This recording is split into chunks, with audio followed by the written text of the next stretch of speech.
Wilujeng Tepang, Menten, Rupina, seueur Bapak Ibu yang saya kenalnya. Beberapa di antaranya banyak yang belum saya kenal, mungkin kurang gaul juga di lingkungan perencana Jawa Barat. Paling siapa di sini Pak Satya paling ya, teman baik sejak masa kuliah S1. Selebihnya seperti yang tadi diperkenalkan Pak Iwan, mungkin saya hanyalah perencana muda di Sumedang Pak. Insya Allah ini sekedar bukan untuk menggurui di acara ini, tapi sekedar berbagi saja, sharing tentang ya diantaranya beberapa metode-metode yang kita lakukan dalam membantu meningkatkan kualitas perencanaan ya. Nah, yang kesempatan pada siang hari ini, saya akan coba untuk sharing tentang penentuan metode unggulan. Dan sekali lagi mohon maaf, bukan ini untuk menggurui ya, mungkin ini saya juga sama-sama masih belajar, dan harapannya nanti mungkin dari Bapak Ibu semua yang hadir di sini bisa saling berkontribusi ya, memberikan kalau ada yang salah persepsi dari saya, atau ada yang kurang tepat, atau mungkin ada hal yang lebih baik yang bisa dikoreksi, tentu akan sangat berterima kasih ya dengan masukannya. Baik, biar waktunya tidak terlalu mulur Pak Iwan ya, karena mungkin nggak tahu ini akan sangat panjang atau tidak. Saya coba share screen aja.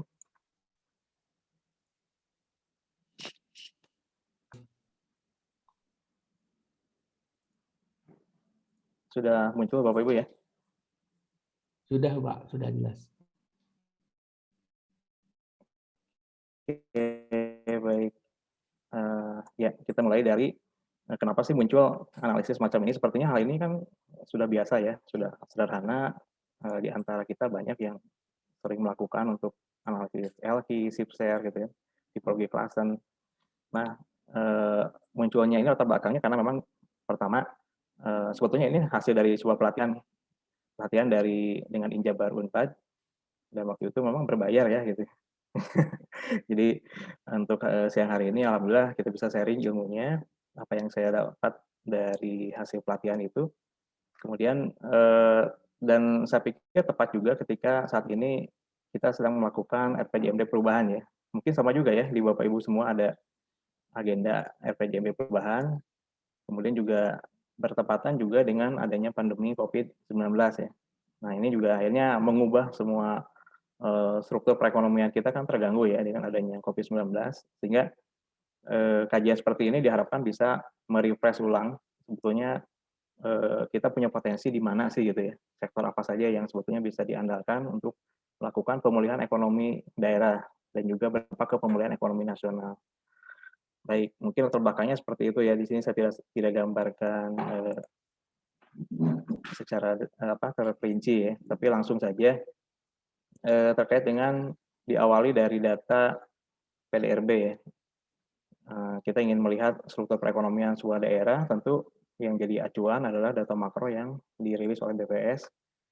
Nah, dalam hal ini Kabupaten Sumedang memang selama 11 tahun terakhir ya, 2010 sampai 2020, itu didominasi oleh 3 sektor utama. Awalnya usaha pertanian cukup dominan, tapi seiring berjalannya waktu, kemudian share-nya, kontribusinya semakin turun, dan akhirnya justru di tahun 2019 ini tersalip oleh industri pengolahan ya. Demikian pula dengan perdagangan, dia juga masih tetap sektor utama, tapi kemudian sektor ini juga mengalami penurunan ya. Oke, dan berikutnya kalau kita lihat mungkin penyajiannya seperti ini Bapak Ibu ya, biar lebih enak karena kita fokus ke sektor-sektor yang akan kita analisis ya, kita yang utamanya 3 sektor ini. Nah, kalau kita lihat dari sisi kontribusi seperti ini, kalau kita bandingkan dengan pertumbuhannya, maka akan terlihat.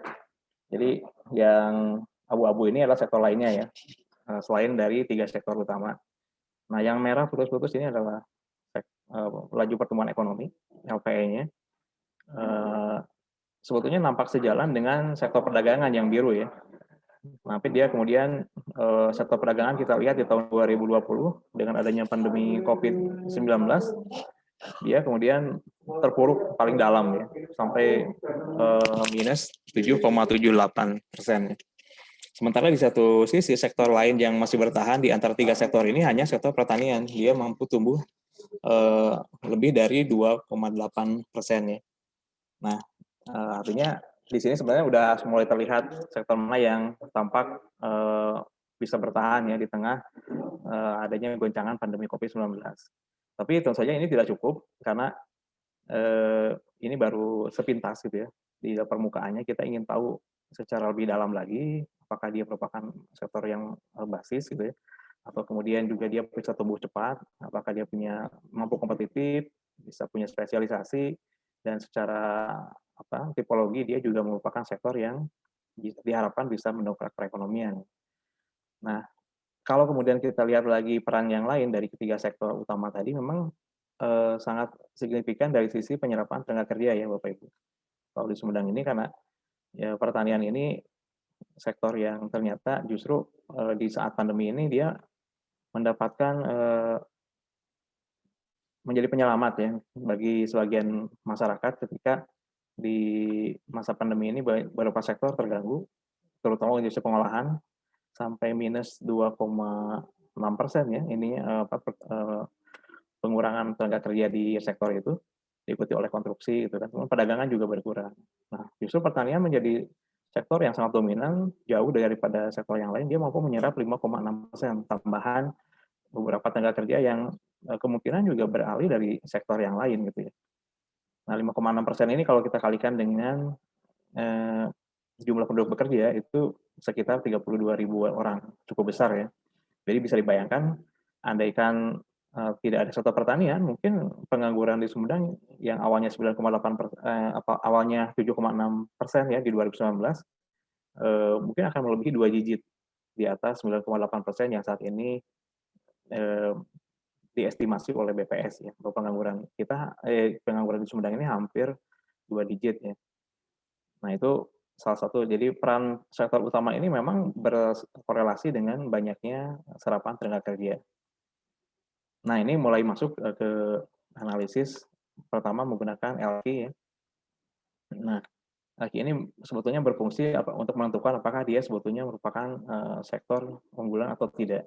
Nah ada 2 LQ yang kita gunakan. Pertama SLQ ini adalah static LQ ya. LQ secara klasik yang biasa dipakai gitu ya.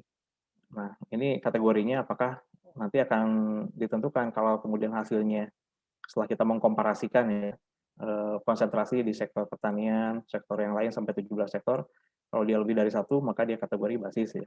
Saya yakin Bapak Ibu juga sudah banyak yang memahami ini. Kalau dia kurang dari 1 maka dia terkategori non basis gitu.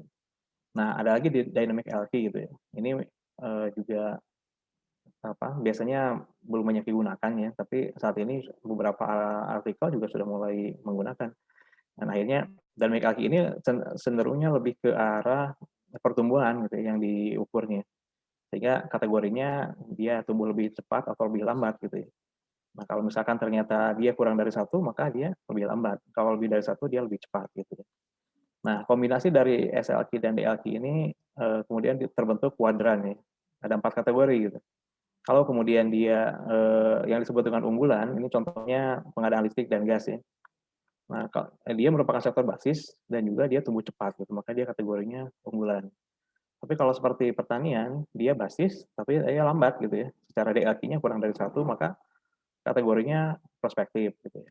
Nah, sebaliknya kalau industri pengolahan contohnya dia bukan merupakan basis gitu ya, tapi kemudian pertumbuhannya cepat. Nah, maka dia bisa disebut dengan sektor andalan. Artinya bisa diharapkan di kemudian hari dia akan menjadi basis dan tumbuh lebih cepat. Nah, permasalahannya juga yang prospektif ini PR-nya adalah bagaimana mengakselerasi pertumbuhan di sektor tadi. Misalnya pertanian karena memang masih konvensional kebanyakan gitu ya, belum, kalau sekarang kan ada petani milenial ya Jawa Barat. Mudah-mudahan itu bisa mengakselerasi ya. Jadi artinya produktivitasnya bisa meningkat sehingga dia tumbuh lebih cepat.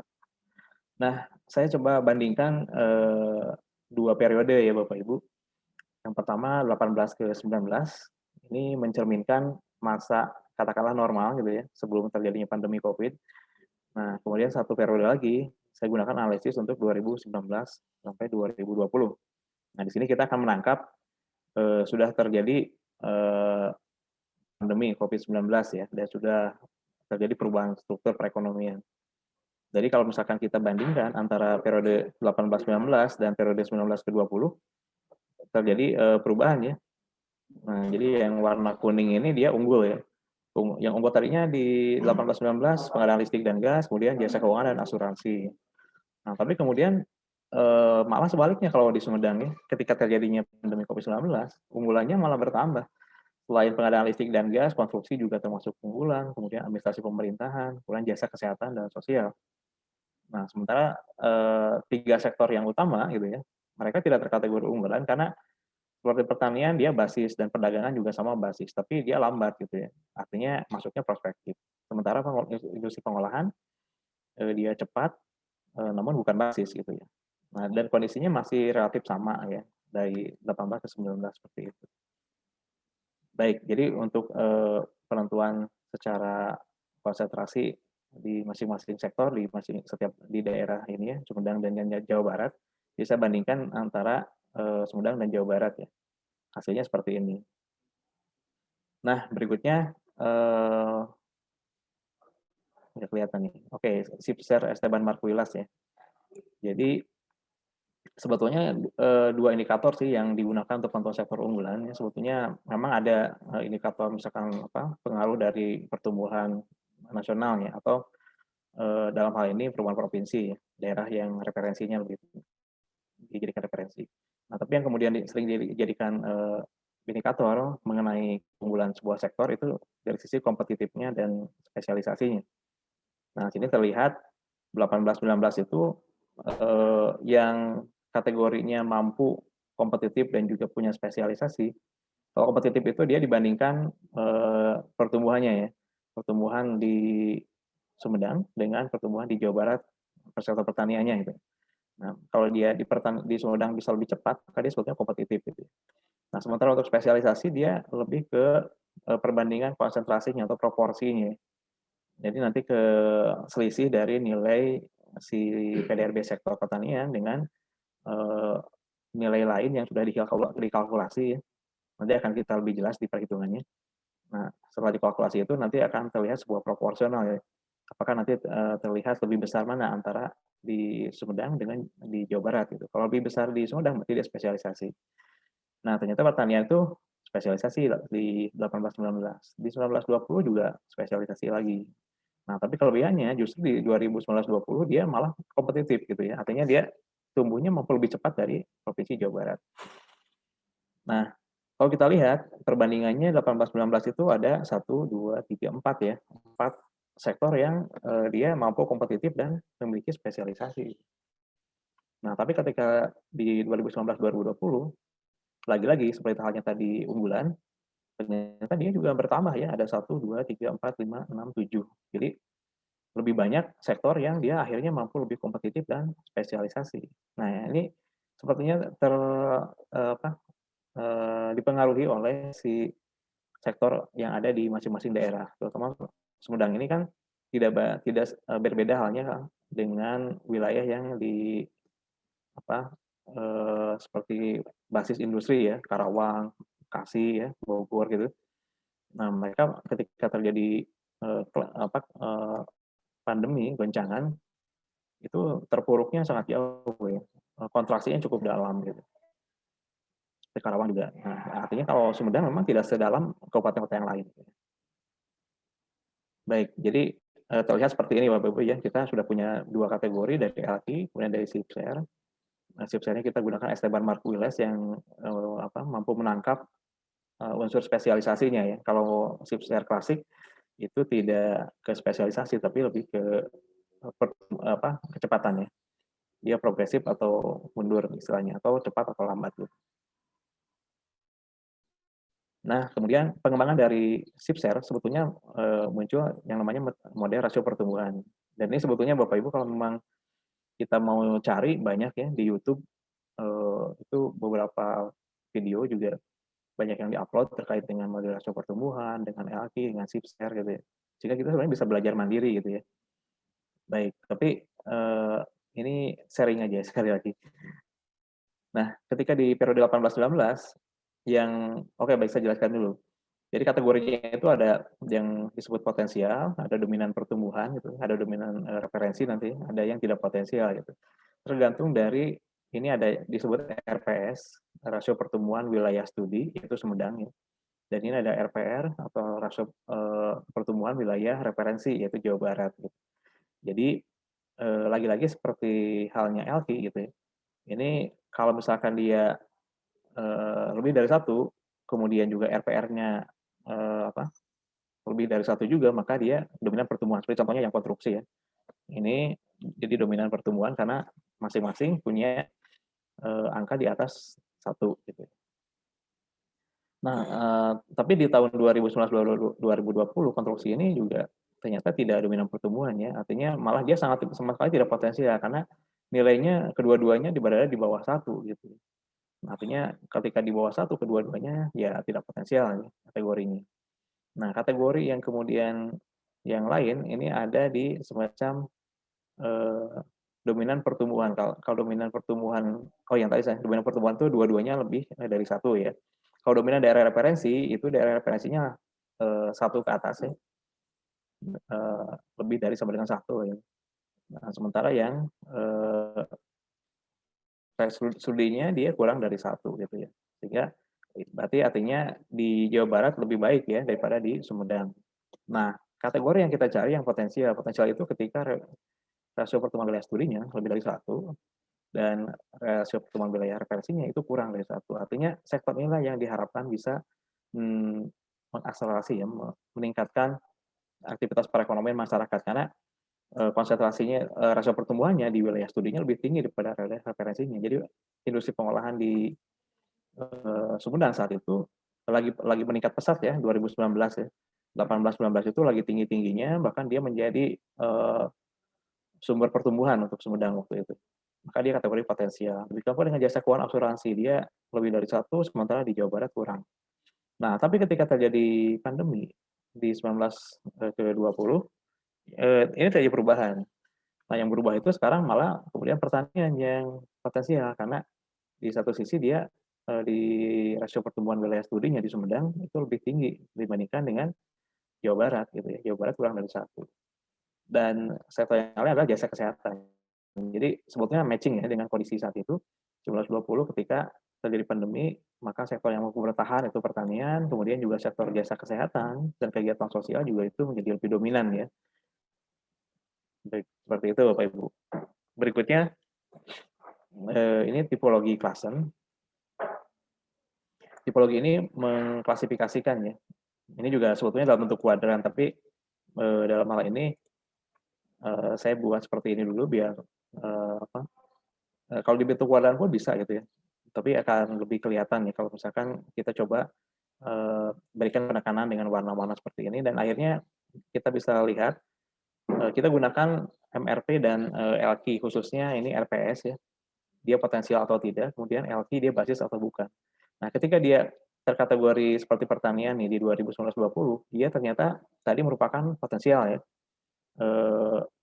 Di 1920 dan kemudian juga LQ-nya basis, maka dia kategorinya yang cepat tumbuh, cepat maju. Ini yang terbaik ya. Kuadran terbaiknya di sini. Kuadran yang paling jelek yang relatif tertinggal gitu. Karena dikatakan relatif tertinggal ketika rasio pertumbuhan wilayah studi atau Sumedang itu kurang dari satu dan secara LQ-nya dia juga bukan basis gitu ya. Ya artinya berarti tidak menjadi sektor yang prioritas untuk dikembangkan gitu ya. Karena daya saingnya rendah. Nah, ternyata perubahannya kalau dari sisi tipologi klasen agak berbeda ya. Ketika sebelum-sebelumnya banyak yang basis dan punya rasio pertumbuhan yang cukup baik di Sumedang. Contohnya seperti ini ada 1, 2, 3, 4, 5, 6, 7, 8 ya, 8 sektor yang masuk ke tipologi klasen itu kategorinya ketika sebelum pandemi itu cepat tumbuh dan cepat maju. Tapi ketika pandemi yang masuk kuadran terbaiknya yang cepat tumbuh cepat maju yang biasa pertumbuhannya lebih dari satu dan dia merupakan basis ya, yang potensial dan basis, dia hanya 4, pertanian, infokom, jasa pendidikan, dan jasa kesehatan. Nah, dari semua itu akhirnya kita lakukan overlay. Overlay ini kita mengkombinasikan dari hasil analisis perhitungan LQ, SIPSER ya, SIPSER-nya yang Esteban Martuilas, dan juga dari rasio pertumbuhan potensial atau tidak ya. Jadi kategorinya potensial, basis, kompetitif, spesialisasi. Nah ini tahun 2018-19. Yang masuk ke sektor yang semuanya bagus, semuanya positif gitu ya, itu ada 3, yaitu informasi komunikasi sebelumnya, kemudian jasa keuangan asuransi, dan jasa pendidikan. Nah, tapi kemudian berubah di tahun 2019-2020 ketika ada pandemi, maka yang terkategori sektor potensial, basis, kompetitif, dan punya spesialisasi itu menjadi pertanian dan jasa kesehatan dan kegiatan sosial. Hampir sama dengan yang tadi ya. Nah, artinya dari hasil ini sebetulnya kita bisa lebih meyakinkan ya, lebih pede lagi menyampaikan dan lebih pede lagi ketika kita menentukan berarti sektor mana yang sebetulnya bisa diandalkan untuk bisa membawa perubahan perbaikan perekonomian di daerah gitu. Nah, ini satu tambahan lagi, tapi mungkin tidak disertakan di file Excel ya, karena tidak semua daerah mungkin memiliki PDRB sampai ke subsektor ya, kecuali kalau kita minta ke BPS dan mereka memberikannya. Nah, jadi kan sebelumnya kita lihat ya, pertanian dan jasa kesehatan. Tapi kalau kita lihat dari sisi kontribusi ke PDRB, dari kontribusi serapan tenaga kerja, maka pertanian jauh bisa lebih diandalkan ya, dibandingkan dengan kesehatan gitu ya. Nah, kalau kemudian kita gunakan analisis tadi, maka kita akan coba lihat sektor pertanian ya. Nah, pertanian itu kita bedah menjadi ke subsektornya. Jadi pertanian yang apakah betul semua sektor pertanian itu justru berkontribusi ya kepada cepat tumbuh dan cepat majunya sektor pertanian gitu. Nah, ternyata kalau kita bedah lagi ke subsektor, jadi pertanian itu subsektornya ada 3 ya. Di pertanian, peternakan, perburuan, dan jasa pertanian, kemudian kehutanan dan pertambangan kayu, dan perikanan. Nah, yang pertanian, peternakan, perburuan, dan jasa pertanian ini kita pecah lagi gitu ya. Itu menjadi tanaman pangan, hortikultura, perkebunan, peternakan, dan jasa pertanian. Nah, datanya kita masukkan lagi. Demikian pula perdagangan ya. Perdagangan itu kan meliputi perdagangan besar dan eceran dengan perdagangan mobil, sepeda motor, dan reparasi gitu ya. Nah, kita pecah seperti ini terlihat masing-masing subsektor sebetulnya di pertanian basis ya, sehingga akhirnya dia dari sisi LQ-nya merupakan sektor basis. Kecuali perikanan. Kenapa perikanan? Ya karena Sumedang memang bukan wilayah yang punya pantai, punya laut ya. Beda dengan mungkin Indramayu, Cirebon, Pangandaran gitu ya. Maka kita kalau dibandingkan dengan provinsi akan Sumedang itu akan tertinggal ya, dan dia bukan merupakan basis untuk perikanan. Tapi untuk perdagangan, untuk baik pedagang mobil maupun pedagang besar gitu ya, itu masuk kategori basis ternyata Sumedang. Nah, yang membedakannya adalah dynamic alky-nya. Nah, di sini ternyata lambat gitu. Lambatnya dari mana sih? Ternyata memang faktornya ada di satu subsektor kehutanan dan penerbangan kayu, dia lambat dan dia berdampak ke DLQ dari sektornya gitu ya. Nah, kita lihat juga yang perdagangan dia lambat semua ya, karena dua-duanya juga subsektornya lambat gitu. Nah, jadi dari sisi kriterianya, kategorinya, maka yang unggulan itu sebetulnya ada di sini, ada di pertanian, peternakan, perburuan, jasa pertanian dengan subsektornya, baik itu tanaman pangan, hortikultura, perkebunan, peternakan, dan jasanya ya, itu masuk unggulan. Sehingga ke subsektornya juga sama-sama terkategori unggulan. Nah, sementara untuk perikanan dia andalan ya, karena dia non basis tapi cepat, jadi andalan. Sementara untuk kehutanan dia basis tapi lambat, maka menjadi prospektif. Nah, ketika di agregasi lagi ke atas, dia menjadi prospektif. Gitu. Jadi kenapa sih pertanyaan ini menjadi prospektif? Ya karena memang ada kendala dari sektor kehutanan, ya, kemudian dan perikanan. Gitu. Andaikan tidak ada dua subsektor ini, maka pertanian menjadi unggulan di sini. Gitu. Baik, jadi seperti itu akhirnya kita lihat juga kompetitifnya, spesialisasinya, ya. Kemudian RPS-nya ini kalau dia berarti rasio pertumbuhan wilayah studinya lebih bagus ya, positif, dan wilayah referensinya yang negatif itu berarti dia potensial. Gitu. Nah, potensialnya ini sebenarnya didorong oleh perkebunan gitu ya. Jadi kalau kita bedah lagi lebih dalam, sektor pertanian itu ternyata saat periode 1920 itu didominasi oleh perkebunan yang cukup maju ya. Karena dia menjadi sektor yang potensial, semuanya bagus nilai-nilainya ya. Sehingga akhirnya dia juga masuk kategori cepat tumbuh, cepat maju. Nah, ini yang mendorong ke atas ya, ke subsektor pertanian sampai jasa pertaniannya. Dan akhirnya sektor pertaniannya pun itu terbawa baik gitu ya.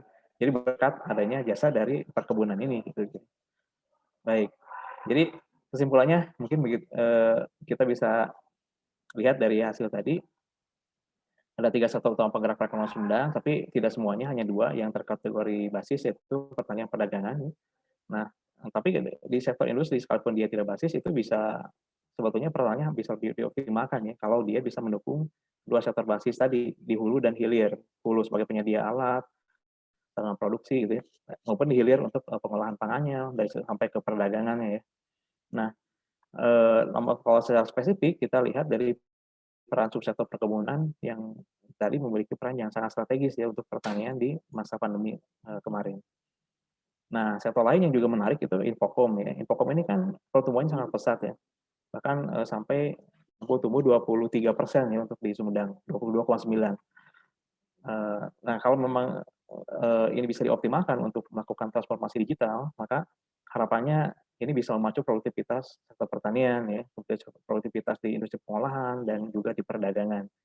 Karena dengan perdagangan kan kita bisa melakukan e-commerce ya, penjualan yang saat pandemi kemarin justru e-commerce ini kalau kata data ini itu bisa meningkat 5 sampai 10 kali lipat ya omsetnya sebelum pandemi. Jadi ada berkah tersendiri ya untuk yang mampu beradaptasi dengan teknologi digital ya. Nah, sementara bagi mereka yang tidak beradaptasi dengan teknologi digital, maka justru yang terjadi adalah keterpurukan. Banyak yang tutup, banyak terjadinya yang berhenti berusaha, bahkan sampai PHK gitu ya. Itu karena memang salah satu faktornya tidak mampu mengimbangi dengan perubahan yang ada ya. Ya, kalau dari sisi masa pandemi saat waktu itu kan kita diharapkan bekerja dari rumah, belajar dari rumah, juga kemudian memanfaatkan piranti-piranti digital gitu ya. Nah, ini yang ketika tidak bisa beradaptasi ya maka akan terganggu aktivitas perekonomiannya. Sektor lain yang kemudian juga punya tren dan kontribusinya terus meningkat dan juga punya serapan tenaga kerja cukup besar kalau kita kembali ke slide di awal, itu konstruksi dan jasa pendidikan. Nah, ini juga sebetulnya masih penting untuk diperhatikan agar konektivitas antar wilayahnya bisa lebih baik gitu ya, terhubung antara satu wilayah dengan wilayah lain, dan juga bisa mendorong aktivitas perekonomian yang lebih baik dengan infrastruktur yang bagus. Nah, juga produktivitas masyarakat dengan jasa pendidikan tadi, yang sampai kemudian terjadi kemunduran ya ketika adanya pandemi saat ini. Rupanya begitu. Yang mau diskusi dulu tentang materi ini atau langsung ke ini Pak Iwan? Langsung ke tutorial Excel-nya? Kami kembalikan kepada Bapak Ibu semua teknisnya. Memang kita diskusi dari paparan. Ini saya bersama para suhu-suhu di sini. Atau langsung ke Excel saja. Mangga kepada Bapak Ibu untuk memberikan saran apakah kita diskusi dulu atau langsung praktek bagaimana cara penentuannya.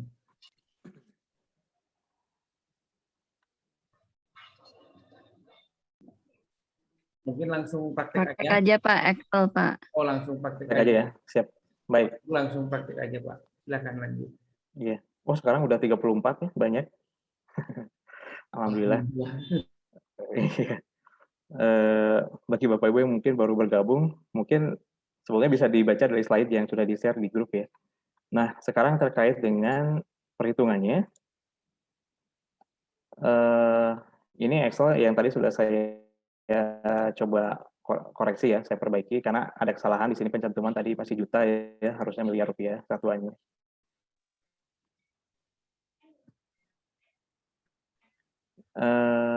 Kalau warna hijau berarti dia bagus tandanya ya, warna merahnya berarti dia jelek gitu. Nanti ini warna ini akan otomatis. Nah, sebetulnya data yang kita butuhkan hanya data PDRB saja Bapak Ibu.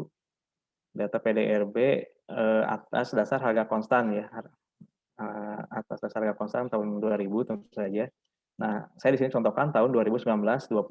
Jadi kalau misalkan tadi ingin seperti saya membandingkan 18-19, 19-20, ya kita di save as aja ya file yang ini, kemudian kita ganti gitu ya tahunnya. Ini dari 18, ininya 19 gitu ya. Nah, yang dimasukkan itu data PDRB harga berlaku tadi ya. Jadi tinggal dimasukkan di sini Bapak Ibu. Hanya mengganti ini saja sebetulnya ya. Jadi kalau karena ini sudah saya buat otomatisasi gitu ya. Jadi semuanya nge-link ke beberapa slide berikutnya. Maka sebetulnya dengan menginput ini selesai gitu. Kalau memang kita menginginkan perhitungan yang instan ya gitu ya. Tapi karena kita kalau ingin lebih paham lagi, lebih jelas seperti apa, maka ya kita perlu bedah satu persatu gitu ya. Ini diperoleh dari mana sih seperti itu. Nah, jadi syaratnya 2 kan, karena yang bawah juga sama. Ini adalah untuk provinsi ya. Nah, kalau Bapak Ibu dari provinsi, misalnya kayak ingin mengetahui unggulan di level provinsi terhadap nasional, maka ini diganti ya. Yang ini jadi level provinsi, angkanya, datanya. Yang bawah itu menjadi PDB ya, bukan PDRB nasional. Karena kalau nasional itu produk domestik bruto ya, tidak pakai regional. Nah, kalau ini saya gunakan karena membandingkan wilayah studinya Sumedang, kemudian referensinya Jawa Barat, maka ini PDRB Sumedang dan ini PDRB Jawa Barat. Kalau yang Bapak Ibu dari kota lain, sebetulnya tidak perlu mengganti yang ini ya, ini sudah jadi kan, sama aja ya, insya Allah sama. Sumbernya sama, mulai dari BPS, tapi Bapak Ibu hanya mengganti ini saja. Nah, barangkali ada yang sudah mencoba. Enggak, sebetulnya Kalau ada satu yang ya. sudah coba Bapak Ibu di kabupaten di daerah masing-masing dengan data daerah kabupaten kotanya masing-masing, hanya ini saja ya diganti, nanti berikutnya akan berubah. Baik, nah ini Itu jadi sebenarnya Semua ibu udah biasa 1,5. ada yang transaksi. Baik, kita akan coba kelihatan dengan jelas nggak Bapak Ibu untuk kalau masih jelas, jelas ya. Nah, ini LQ, berarti ini static LQ ya. Yang lain kayaknya harus di-mute dulu deh, Pak. Di unmute, di mute dulu. Pak Iwan, bisa di mute. Baik, lanjutnya ya. Nah, untuk mendapatkan LQ statik yang 2019, maka tata caranya kita membandingkan ini ya. Ini semua sudah ada formulanya, Anda tinggal klik aja. Jadi untuk sektor pertanian, itu kita bandingkan dulu ya. Jadi yang sektor pertanian ini dibagi dengan PDRB totalnya. Kemudian nanti dibagi lagi dengan Ngali, Pak. Apakah bisa di mute, Pak Iwan? Ngali. Bu Eis Ros punten. Ya, nuhun. Baik, jadi berikutnya kita membagi juga yang sektor pertanian ini dengan yang Jawa Barat ya, dengan PDRB Jawa Baratnya. Nah, hasilnya diperoleh seperti ini. Jadi warna ini akan ngikutin ya Bapak Ibu. Mungkin dicoba saja sambil kalau memang sudah punya datanya, hanya tinggal mereplace ke sini ya, mengkopas ini, yang bawahnya kan udah di zoom ya. Ya. Jadi hanya tinggal mengganti 2 kolom ini saja sampai sektor terakhir ini. Nah, nanti akan mendapatlah LQ 2019. Nah, kemudian 20 pun sama, rumusnya sama, jadi yang pertanian ini dengan yang total juga setiap sektor seperti itu. Nanti diperoleh angka rata-ratanya, ya average ini. Nah, periodenya Bapak Ibu perlu jadi catatan juga di sini, nanti karena dengan DLQ kaitannya ya. Kalau kemudian kita menggunakan 2 tahun ya mudah ya, tinggal membagi 2 angka tahun ini, atau kalau misalkan ada 5 tahun ya kita bisa 5 tahun di sini. Misalkan 2016 sampai 2020 ya, 5 tahun terakhir. Maka nanti akan berjaya di sini 16, 17, 18, 19, 20 gitu ya. Nanti rata-ratanya dari situ. Nah, kalau kemudian dia tandanya lebih dari 1, maka dia diberi simbol positif ya. Dan keterangannya adalah basis gitu ya. Oh maaf, yang ini saya belum ini caranya mudah saja, tinggal seperti ini. Conditional formatting, kemudian apakah dia mengandung kata misalkan basis ya. Kalau basisnya kita ingin hijau misalkan ya. Seperti itu, tapi karena ada non basis juga, kita bisa juga timpa lagi yang mengandung non itu ya. Nah, yang mengandung non ini warnanya merah biar kelihatan. Oke, seperti itu ya. Oh, sepertinya Bapak Ibu sudah familiar dengan Excel ya. Nah, jadi dengan cara seperti ini kita bisa, mata kita kan lebih menangkap dengan mudah ya. perbedaannya dibandingkan kalau tanpa warna sih gitu ya. Nah, kemudian untuk sampai sini ini ALKI sampai sini selesai ya, basis non berbasis. Tapi kemudian ketika ingin menghitung DLQ, sumbernya dari hitungnya sebelah kanan deh ya, yang agak luas. Pertama kita harus mencari selisihnya dulu. Selisih dari nilai PDRB di setiap sektor dari tahun yang dibandingkan ya, 19 ke 20 gitu ya. Nah, dapat seperti ini nilainya. Kemudian ini adalah nilai C5 ini seperti nilai sektor di 2019 ya. Nah, kemudian ini sudah ada rumusnya di atas sebetulnya. Nanti akan kita dapat masing-masing semacam pertumbuhan per sektornya. Nah, nanti muncullah angka pertumbuhan PDRB-nya. Pertumbuhan PDRB-nya ya dari sini ya.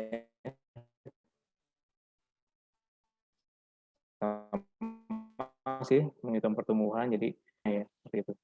Nah, tapi kemudian DLQ ini harus digabung dengan yang provinsi. Jadi provinsi juga sama. Dicari selisihnya, kemudian bandingkan dengan tahun sebelumnya, kemudian dicari pertumbuhannya ya. Nah, akhirnya muncullah angka di sini. Jadi angka ini itu merupakan hasil dari perhitungan antara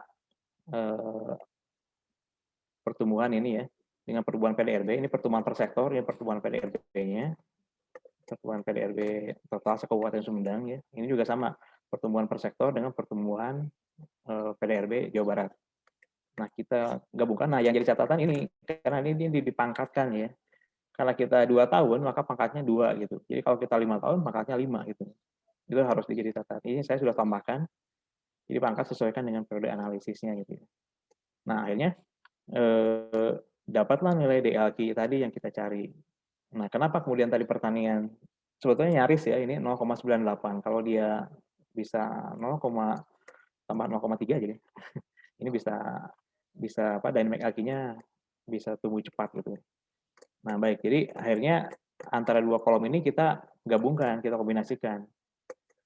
Nah, jadi maaf, antara ini dengan ini ya yang jadi kombinasi itu. Dia basis tapi perkembangannya lambat, maka masuknya kategori prospektif. Jadi ini juga sudah dirumus Bapak Ibu, tidak perlu khawatir menghitung lagi, nanti akan berubah ya seiring dengan perubahan angka di sini. Nah, akhirnya kita dapatlah mana yang unggulan tadi, yang 4 itu ya, mana yang masuk prospektif, mana yang andalan, mana yang tertinggal. Gitu. Baik, untuk LQ sepertinya udah ya. Ada ini juga pertanyaan dulu. Sebetulnya kalau memang ingin instan ya tadi saja kita ganti angka di sini, semua analisis akan mengikuti ya gitu. Baik, kita lanjut dulu ke SIPSHARE. Nah, ini agak rumit sebetulnya dan saya juga masih belajar Bapak Ibu, jadi mungkin kalau ada yang bisa lebih paham bisa dikoreksi ya dan bisa memberikan masukan lagi, harusnya idealnya seperti apa gitu ya. Tapi bukan slide, file Excel ini sebetulnya saya modifikasi ya dari yang diberikan oleh Pak Bayu Karisma ya pada saat pelatihan oleh Injabar gitu. Jadi kalau waktu itu tidak sampai nge-link, jadi masing-masing sheet ini terpisah-pisah, jadi kita harus input beberapa kali. Nah, agar efisien, saya coba buat link ke semuanya, terus kemudian ada beberapa perhitungan yang belum matching waktu itu. Dan sekarang sudah bisa disesuaikan. Perbedaannya itu ya. Nah, sekarang untuk mencari SIPSHARE sama juga, kita masukkan nilai dari PDRB per sektor, tapi tidak perlu dimasukkan ya, karena memang ini sudah otomatis, termasuk ininya juga sudah nge-link ke yang depan tadi. Yang berbeda itu adalah nilai-nilai yang sudah ada warnanya ini. Nah, ini kan sebenarnya selisih absolut ya. Selisih absolut ini selisih dari 2020 dan 2019. Kalau dia hijau berarti positif ya. Atau setidaknya impas lah 0 seperti ini. Artinya kan sebetulnya dari sini sudah kelihatan bahwa pertanian itu secara absolut dari 2020 ke 2019 dia masih tumbuh ya, karena nilai PDRB-nya masih meningkat gitu ya. Oh ya, PDRB yang digunakannya harga konstan ya, jangan sampai harga berlaku gitu ya, karena nanti terkait dengan pertumbuhan ya, kita nanti bisa cross check pertumbuhannya di sini. Nah, jadi kalau yang digunakan pertumbuhan itu menggunakan harga konstan. Tapi kalau kita untuk melihat yang realnya, untuk menghitung kontribusi atau berapa besarannya, bisa digunakan berlaku. Nah, kemudian kita lihat persentasenya, perubahannya ya, pertumbuhannya. Jadi pertumbuhannya ini, sorry. Nah, kita lihat di seperti biasa lah ya, menghitung pertumbuhan itu selisih dari ini dibagi dengan tahun sebelumnya ya. Oke, didapatlah 0,028, artinya 2,8%. Nah, ini sebetulnya sama ya, terkait dengan pertumbuhan ekonomi. Pertumbuhan ekonomi dari setiap sektor. Jadi pertanian itu tumbuh 2,8%. Nah, Jawa Barat bagaimana? Sama juga, karena dia juga udah otomatisasi ya, semua nilainya akan seperti ini. Jadi nanti dicari nilai absolutnya dibagi oleh persentasenya. Nah, data ini yang absolut dan persentase ini akan dijadikan untuk bahan perhitungan CIPSER. Nah, ini sampai sini dari O sampai S ya, itu merupakan CIPSER klasik ya. CIPSER klasik itu yang bukan Esteban Marcuellas ya. Nah, ada perbedaan, nanti kita akan lihat perbedaannya seperti apa. Nah, jadi DEJ ini kan sebetulnya gabungan ya, penjumlahan dari ketiga komponen, yaitu komponen pertumbuhan nasional atau pertumbuhan provinsinya ya kalau dalam hal ini, kemudian juga bauran industri atau perubahan proporsional, dan juga daya saing ya, kompetitivitasnya di sini ada. Nah, rumusnya seperti halnya ini ya, sebetulnya rumusnya tinggal dibuka aja ya, dicari. Jadi kita akan melihat si nilai apa, ini kan sektor pertanian ya. Sektor pertanian ini pengaruh dari pertumbuhan provinsi terhadap sektor pertanian gitu. Jadi tapi rata-rata sebetulnya tidak mempermasalahkan besaran ini ya, interpretasinya pasti maksudnya ini gitu ya. Jadi ketika pelatihan juga saya tidak dijelaskan ini interpretasinya seperti apa. Hanya saja ini menjadi alat perhitungan ya, yang nanti akan digunakan untuk menentukan mana yang spesialisasi, mana yang kompetitif itu ya. Nah, kemudian kenapa negatif semua? Nah, ini negatif minus, berarti kan pertumbuhannya ya dampaknya lebih rendah ya. Karena memang ini diperoleh dari angka ini. Nah, pertumbuhan Jawa Baratnya itu kan negatif ya, kan terkontraksi.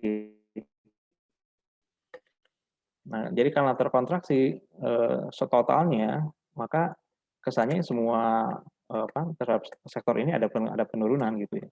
Nah, kemudian kalau dari sisi bauran industri, kita bisa lihat ini rumusnya ya, seperti ini rumusnya. Jadi dari C5 ini adalah nilai dari sektor pertanian di tahun 2019 ya, periode sebelumnya yang biasanya dijadikan hitungan. Nah, dibandingkan dengan perubahannya, presentasinya, ini dikalikan dengan persentase ini dikurangi ya. Jadi yang total dari pertumbuhan provinsi dikurangi dengan ini. Nah, hasilnya kemudian menjadi positif. Sebetulnya ini bisa dilihat bedanya ini ya, ini paling mencolok nih. Rahasianya itu andaikan pertumbuhan sektornya dia melebihi ya dari atau lebih rendah dari pertumbuhan total PDRB, maka sebetulnya dia akan minus. Sementara yang lain tidak peduli berapapun angkanya, selama dia di bawah dari pertumbuhan PDRB, contohnya ini kan walaupun minus ya, tapi karena dia ini kan minusnya 4,1% berarti ya. Sementara ini 15,8% ya, berarti dia masih positif. Tapi kalau ini 18,4, nah ini 15,8, berarti tinggal ini kan hasilnya jadi negatif. Dan ini satu-satunya sektor di Sumedang ya, jasa perusahaan yang pertumbuhannya lebih buruk daripada bukan di Sumedang, di Jawa Barat ya.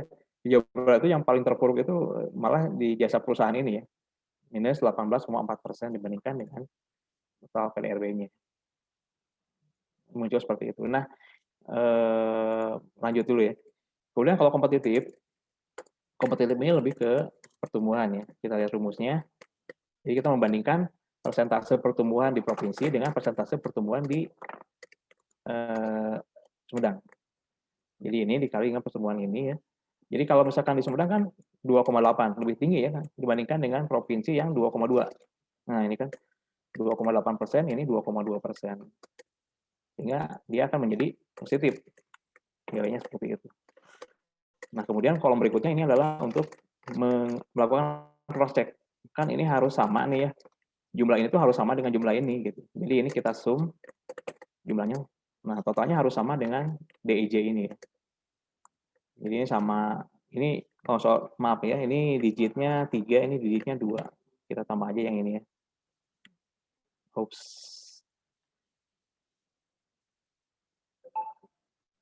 Oke, sama ya. Ini sama persis sampai ke digit yang totalnya. Baik, ini untuk chip share klasik ya. Nah, kalau yang S340 ada bedanya.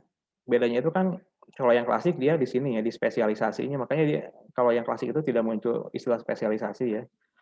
Nah, spesialisasi itu baru muncul ketika kita akan lihat nih di komponen bawaan industri ini dibandingkan dengan spesialisasi nanti. Jadi yang ini kan hanya yang minus di sini saja di jasa perusahaan. Sementara yang lain-lainnya di sini malah ikutan ada yang minus ya. Nah, berubah kenapa? Karena memang ada perhitungan yang berubah, yang berbeda. Baik, sebelum ke situ, nah ini EIJ ini berarti sama ya dengan nilai tahun 2019. Ya, ini kan udah diotomatisasi C5 itu yang ini ya, nilai PDRB harga konstan tahun 2019.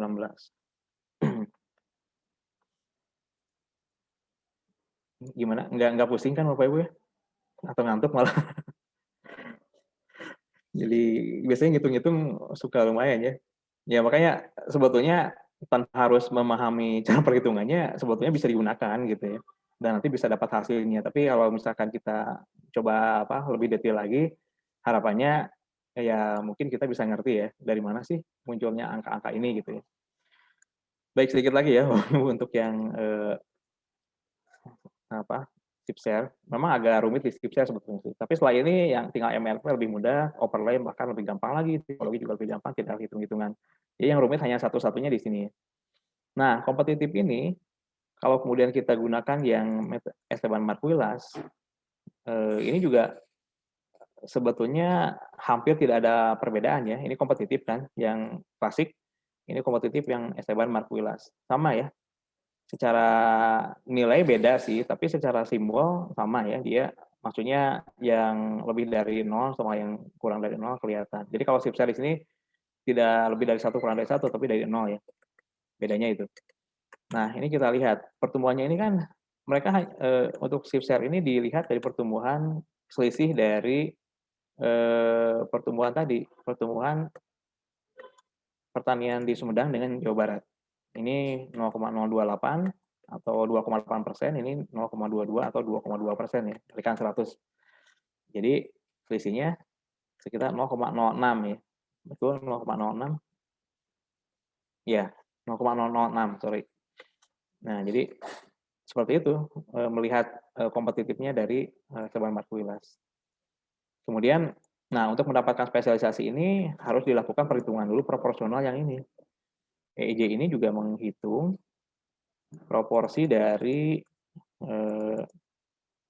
sektor di Jawa Barat, kemudian dibandingkan dengan dibagi ya sektor ini per PDRB totalnya ya. Jadi proporsi dari PDRB di sektor pertanian dibandingkan total PDRB-nya Jawa Barat.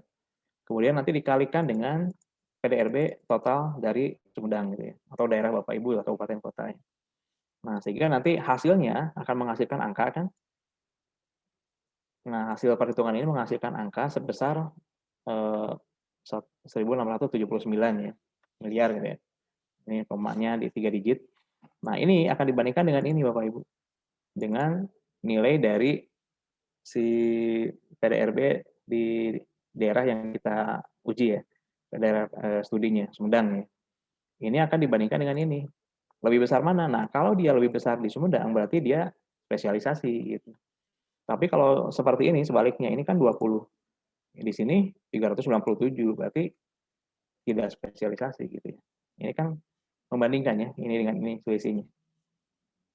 Jadi yang ini dikurangi dengan ini. Kalau dia positif, maka dia spesialisasi. Kalau dia negatif, maka dia tidak spesialisasi. Nah, artinya industri pengolahan Sumedang ini dia tidak spesialisasi, maka nilainya juga jauh lebih rendah. Kenapa?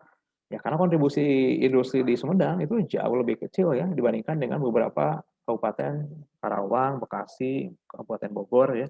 Tiga kabupaten ini kan penyumbang terbesar PDRB Jawa Barat ya. karena dari sektor industrinya gede gitu. Mungkin ada dari wilayah Karawang, Bekasi, Bogor, bisa dicoba ya. Nanti dihitung. Insya Allah saya yakin kalau dari 3 kabupaten itu pasti positif di sininya gitu. Baik, itu untuk spesialisasi. Nah, untuk aspek alokasi sebetulnya tidak banyak dijelaskan ya. Dijelaskan di slide sih ada sih ya. Jadi kalau misalkan aspek alokasi itu kalau tandanya sama, maka dia positif gitu ya. Seperti ini nih. Ini kan spesialisasi positif, kompetitifnya juga positif. Jadi efek alokasi itu gabungan dari spesialisasi dan kompetitif ya. Kalau dia positif, maka dia hasilnya positif. Tapi bisa juga dia dua-duanya negatif, hasilnya positif seperti ini. Ini negatif. Ini negatif juga, hasilnya positif gitu ya. Nah, tapi efek alokasi ini enggak digunakan ya untuk analisis sektor unggulan. Nah, akhirnya muncullah 2 indikator utama, kompetitif dan spesialisasi tadi. Jadi kalau ini kan kenapa dua-duanya kompetitif dan juga spesialisasinya bagus, hasilnya ya ini kategorinya berarti kompetitif dan spesialisasi. Karena ini positif gitu ya. Sebaliknya yang bawah kompetitif sih kompetitif gitu ya untuk pertambangan Sumedang. Tapi dia tidak spesialisasi, dia masih tertinggal dengan wilayah lain di Jawa Barat.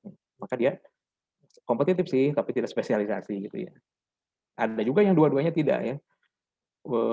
Dia tidak kompetitif, juga tidak spesialisasi ya. Seperti ini contohnya pengadaan air gitu ya.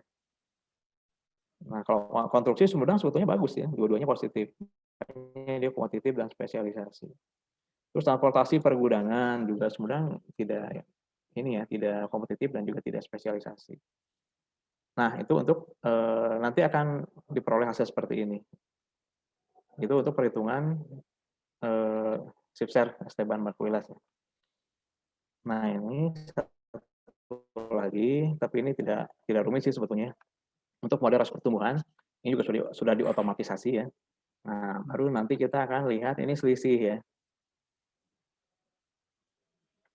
Kita cek. Ya, selisih dari 19 ke 2020. Jadi warna hijau kenapa? Ya positif lah, karena 2020 lebih tinggi dari 2019 ya. Sementara sektor yang lain kan terkontraksi ya. Karena terkontraksi maka dia pertumbuhannya negatif ya.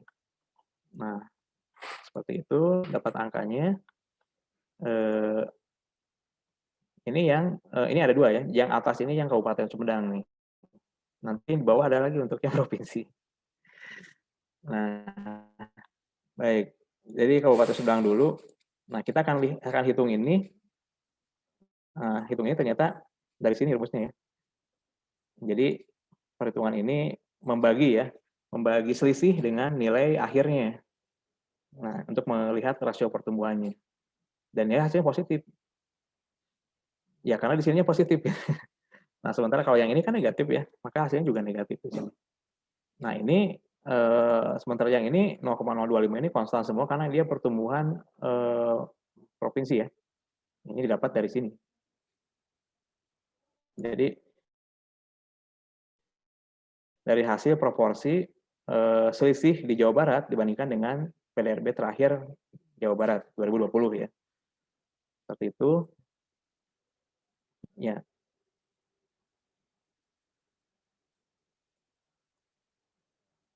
Ini mouse-nya agak trouble. Saya benar dulu.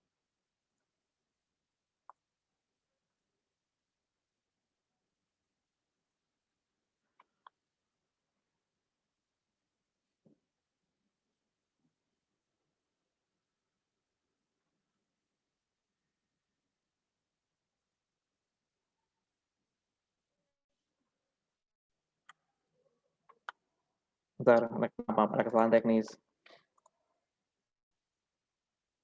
Baik, lanjut ya. Oke, jadi kalau ini nilainya konstan ya. Karena ini, nah nanti hasil ini hitungnya begini. Ini dibagi dengan yang proporsi pertumbuhan Jawa Barat. Ya, nah ternyata tidak selamanya akan ini positif, ini juga pasti positif gitu ya. Karena yang bawah beda kan. Yang ini, ya dia lebih rendah kan karena nilai ini 0,014 dibagi dengan 0,025. Jadi dia lebih rendah dari 1 ya. Ini indikatornya 1 lagi, kembali lagi untuk model rasio pertumbuhan itu 1 atau ini apa?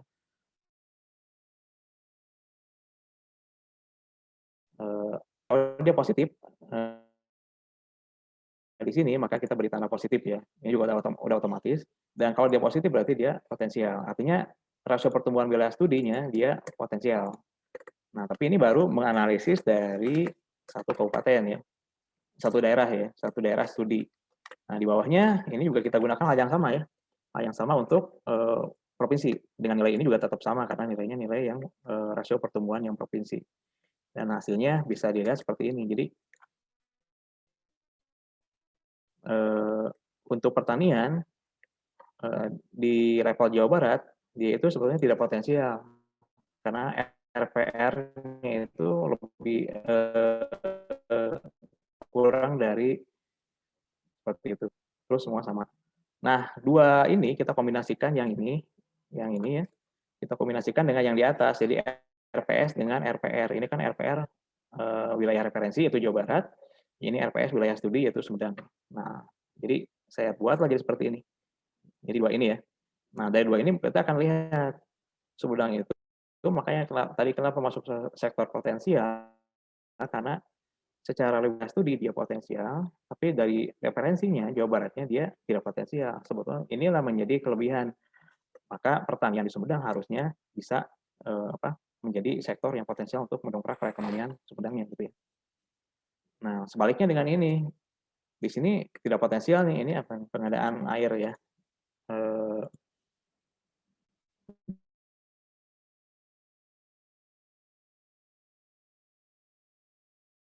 Di Sumedang tidak potensial, tapi di wilayah studi dia potensial. Maka ini sebaliknya, dominan pertumbuhan karena dua-duanya potensial sebetulnya. Untuk ini Infocom ya, baik. Infocom ini di Sumedang dia potensial masuknya. Di bawah juga dia masuk potensial ya di wilayah referensi Jawa Barat.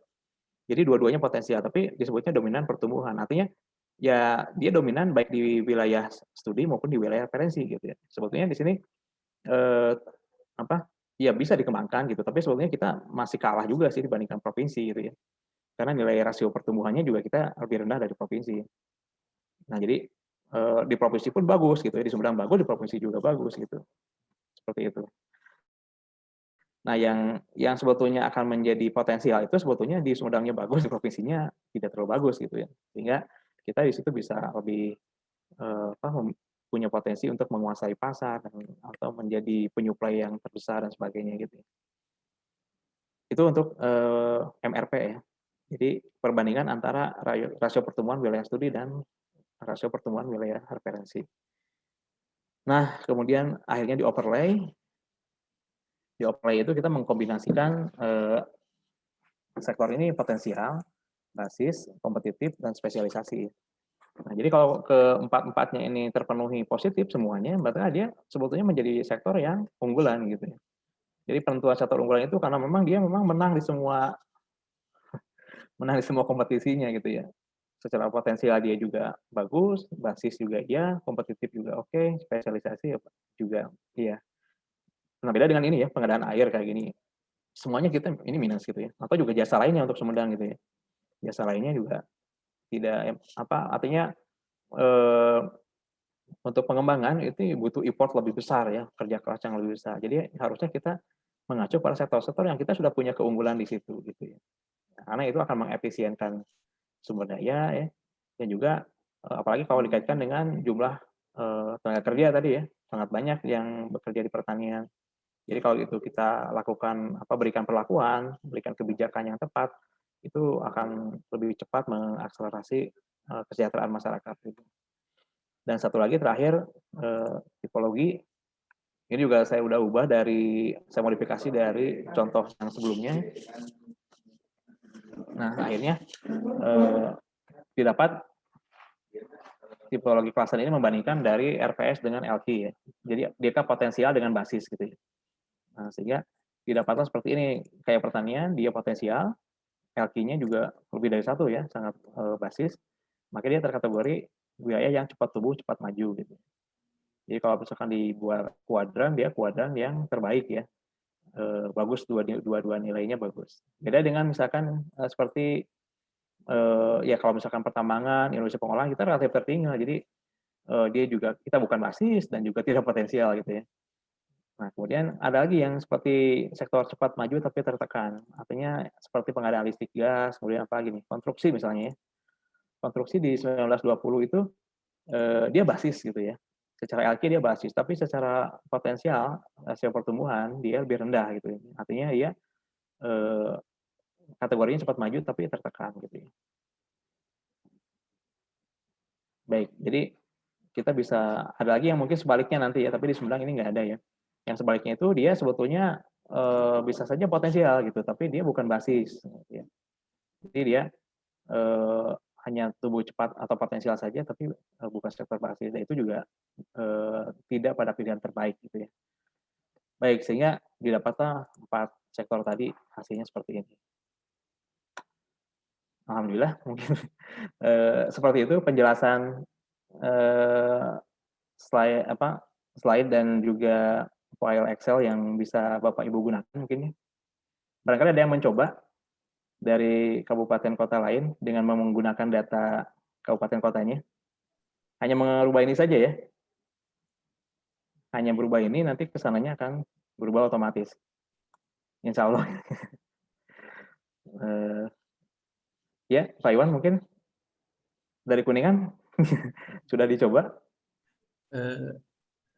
Baik Bapak Ibu, barangkali ada yang mau coba memasukkan datanya langsung. Hubungan file formula dan materi sudah kami share di menu chat dan di WA group Planners Study Club. Mangga Bapak Ibu yang mau mencoba simulasi atau ada yang mau bertanya silakan. Yang simulasi nanti bisa di share screen ya, nanti diperlihatkan. Ya. Nanti seperti apa gitu. Ini kan hanya tinggal memasukkan angka saja gitu.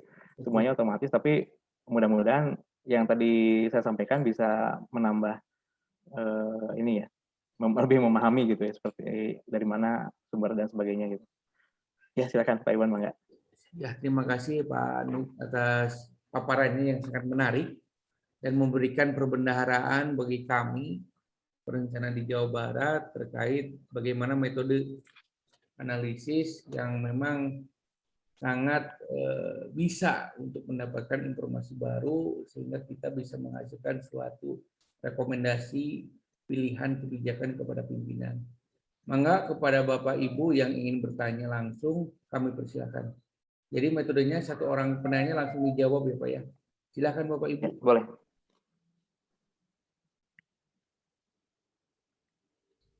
Izin Kang Iwang boleh? Silakan Pak langsung. Kang Sandi ya. Iya ya. Apakah terdengar suara saya Kang Iwan? Jelas Kang, jelas. Silakan Kang. Halo? Aduh, ya, silakan Pak. Kang jelas Kang, silakan pertanyaannya. Kang Iwan? Ya Kang, jelas Kang, terdengar Kang. Jelas ya. Oke. Punten Ya kalau misalnya putus-putus. Mungkin Kang. jaringannya kurang bagus.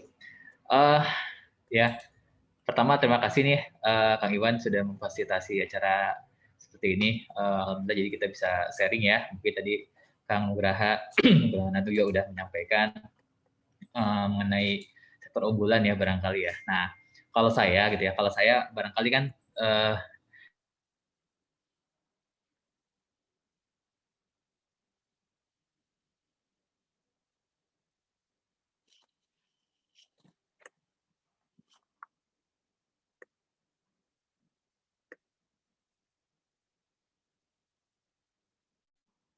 Halo? Ada trouble kayaknya. Ada trouble, Kang Sandi. Kami tunggu Kang Sandi. Iya maaf nih internetnya kurang bagus nih kayaknya. Iya mangga. Diulang lagi aja. Mangga silakan ya. Iya pertama ini terima kasih Kang Iwan udah memfasilitasi acara ini dan teman-teman yang lain. Jadi ini kita ada media ya untuk berbagi juga tiap minggunya barangkali insya Allah kan tiap minggu ya kita akan mengadakan acara seperti ini. Jadi kita bisa saling berbagi lah. Nah karena saya sebenarnya kan bukan spesialisasi ya, cuman karena saya ditempatkan di bidang infrastruktur gitu ya kebetulan, dan juga mungkin sedikit pernah mengolah data-data ekonomi seperti ini. Nah, kalau mungkin buat saya nih Kang Burhan ya, jadi maksudnya karena kan nanti ini kan kita kan seorang perencana nih ya, perencana, otomatis perencana ini kan nanti kita harus membuktikan hasil kerja kita melalui angka kredit ya, angka kredit butir-butirnya apa saja gitu ya. Nah, saya sebenarnya dengan adanya Permenpan baru sekarang ini yang 4 2020 ini, saya masih meraba-raba sebenarnya. Kira-kira tadi yang dibicarakan oleh Kang Burhan itu kira-kira masuk butir mana ya, perencanaan mana gitu ya.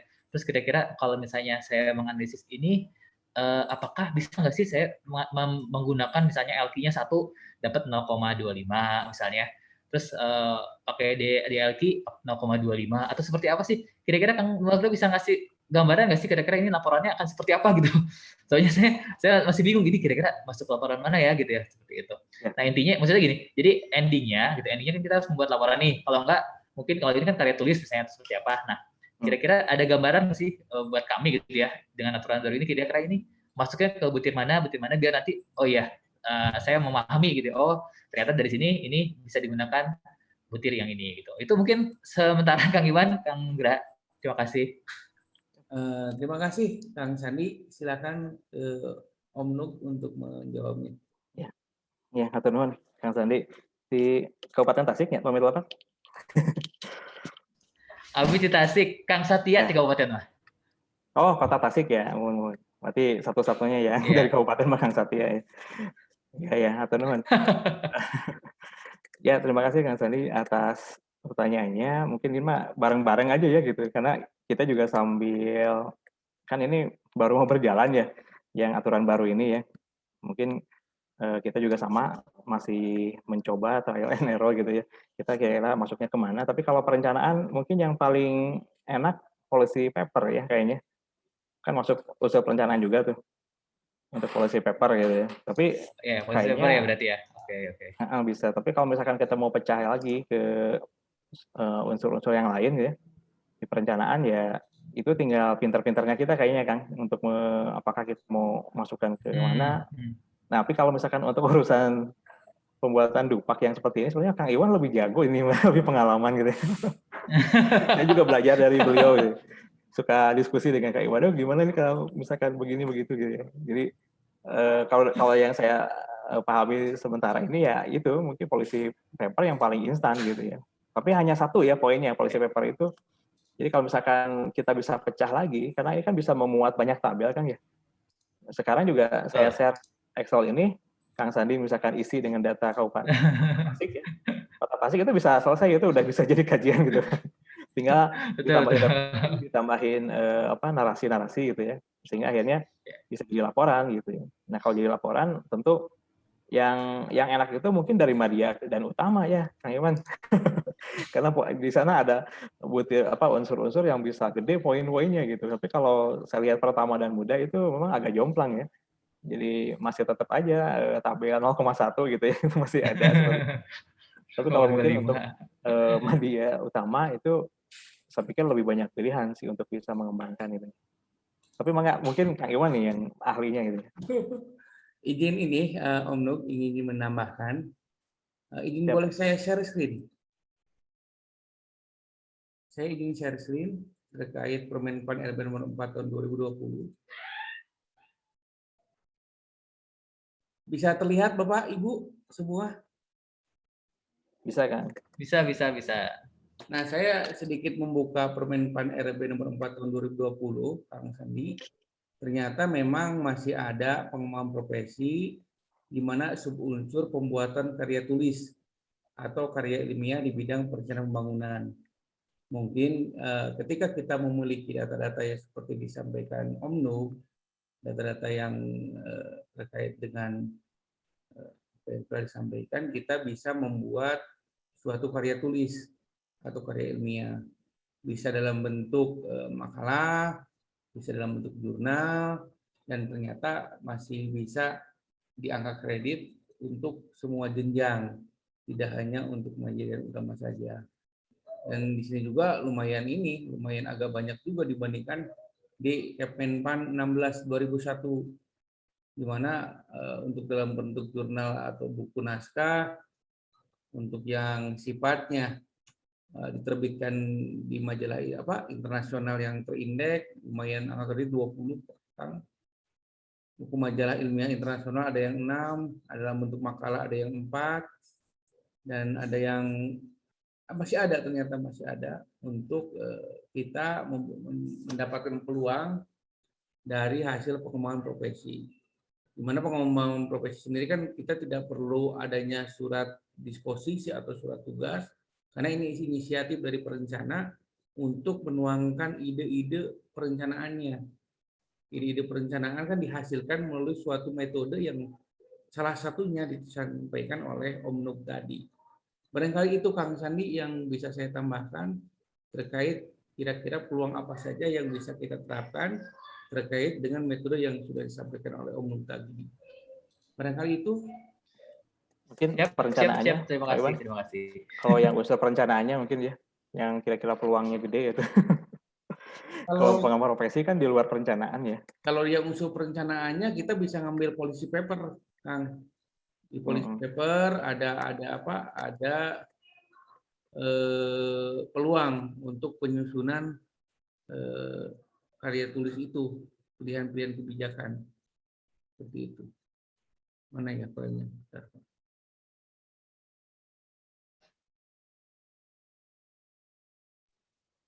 Oke, atur nuhun, Pak Iwan. Itu Kang. Barangkali ada yang lain, Bapak Ibu silakan. Nomor 10 barangkali ya. Kenapa nomor 10 ya? Nah, iya, nomor 10 Pak Ibu. Nomor 10 melakukan riset kebijakan untuk menghasilkan dokumen bahan perencanaan pembangunan. Ini untuk perencanaan ahli muda. Salah satu syarat untuk mengikuti uji Komadya salah satunya adalah makalah kebijakan. Mungkin makalah kebijakan itu salah satu input pengolahannya dengan metode yang tadi Om Nuk sampaikan, seperti itu. Tadi mungkin ada pertanyaan Kang Sandi juga belum ini Pak Iwan. Terkait dengan kalau misalkan dipecah-pecah gitu, LQ-nya gitu ya, share-nya, mati rasio pertemuan gitu, itu memungkinkan. Ya. Bisa nggak sih pakai poin yang, pakai yang misalnya yang nomor 7 gitu ya. Kita pakai nomor 7, LQ-nya 1 tuh, lumayan kan, 0,25. Terus pakai DLQ 0,25 lagi. Bisa aja kan sebenarnya ya. Nah itu gimana nih? Karena saya bukan tim penilai, jadi mungkin tidak tahu juga. Saya izin share screen terkait dengan salah satu contoh laporan perencana ahli muda yang pernah kita yang pernah yang pernah kita diskusikan. Kelihatan nggak Om Kang? Kelihatan. Ada laporan perencanaan ahli muda, kita coba runut berdasarkan Permen RB nomor 4 2020, di mana ada latar belakang, identifikasi permasalahan. Kita untuk perencanaan ahli muda masih by proses, sudah kita coba tuangkan butir-butirnya. A1, 0,1, metodologi, pembahasan, kesimpulan saran daftar pustaka. Ini mungkin salah satu hasil ekstraksi kami di Kuningan, bagaimana menyusun laporan perencanaan ahli muda yang mungkin salah satu temanya bisa mengambil hasil dari apa yang tadi Om Nuk sampaikan, seperti itu. Itu Kang Sandi. Siap. Ini lumayan bisa lebih dari 1 poin ya. Iya, lebih maksud saya gitu. Pejuang angka kredit. Jadi daripada policy paper bisa dibuat laporan aja gitu ya. Bisa di breakdown per formulir gitu kan. Iya. Kegiatan. Tuh Bu Endar tuh biasanya Bu Endar ngomong kayaknya Bu Endar tuh. Endar mana Endar? Iya betul. Ya, ini menambahkan aja ya Pak Iwan, Pak Nono, Pak Sandi. Jadi ini bisa jadi salah satu alternatif untuk struktur laporan dengan angka kredit baru, bisa kita breakdown. Jadi tadi kalau penjelasan dari Pak Nono kan memang analisisnya ada beberapa macam ya. Jadi ada yang LQ, terus klasen, dan selanjutnya itu bisa kita breakdown jika memang metode analisisnya berbeda. Tapi jangan sampai kayak saking ingin membreakdown jadi redundant itu, nah biasanya kalau redundant bisa dicoret oleh tim penilai kayak gitu. Jadi ini bisa diikuti struktur yang dari Pak Iwan nanti minta di-share ya Pak Iwan ya di grup. Siap, mangga di-share. Bu Endar kan tim penilai Karena Pak Iwan, memang sama kayak Pak Iwan. karena memang bebannya tuh yang aturan baru itu sekarang kalau ahli muda itu kan minimal angka 25 dan 100% harus dari unsur perencanaan 25 itu. Jadi yang sisanya kan baru yang 12,5 itu baru yang dari pengembangan profesi atau penunjang gitu. Jadi cukup cukup mengikat aturan baru ini untuk aturan-aturan dan angka kredit. Dan kalau dulu tabel kan ada 0,1 ya, sekarang kan sudah tidak ada lagi. Jadi mungkin ini contoh dari Pak Iwan bisa jadi alternatif kayak gitu. Terima kasih Pak. Terima kasih Teh Endar. Nanti kami share di chat Zoom atau nanti di WA group Trainers Study Club. Mungkin Bapak Ibu ada pertanyaan lainnya, silakan.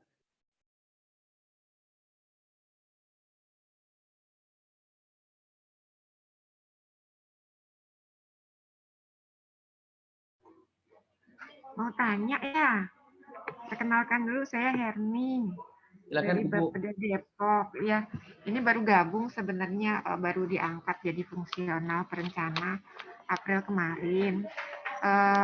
Ya bukan karena apa-apa, tapi karena memang sudah golongan 4A, jadi langsung masuknya ke Madya gitu ya.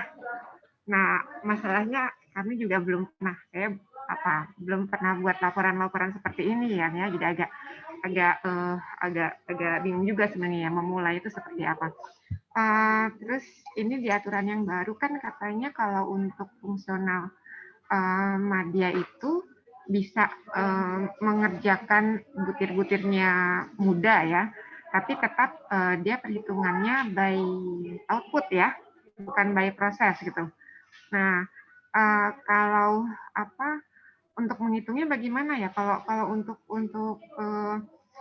untuk yang Madya itu kan memang sudah ketahuan untuk buat ini dapat poinnya 2,5 atau berapa gitu kan sudah ketahuan. Kalau misalnya kita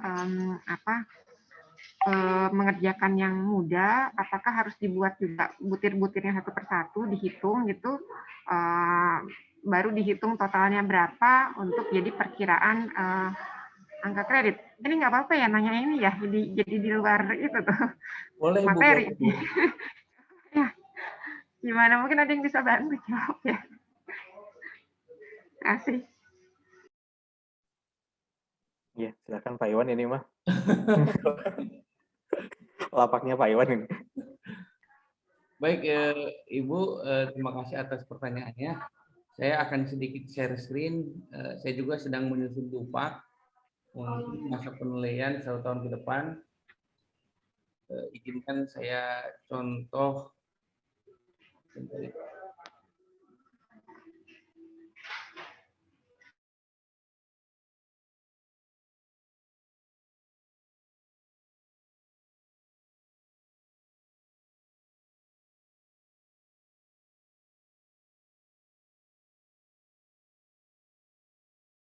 Bisa kelihatan Ibu?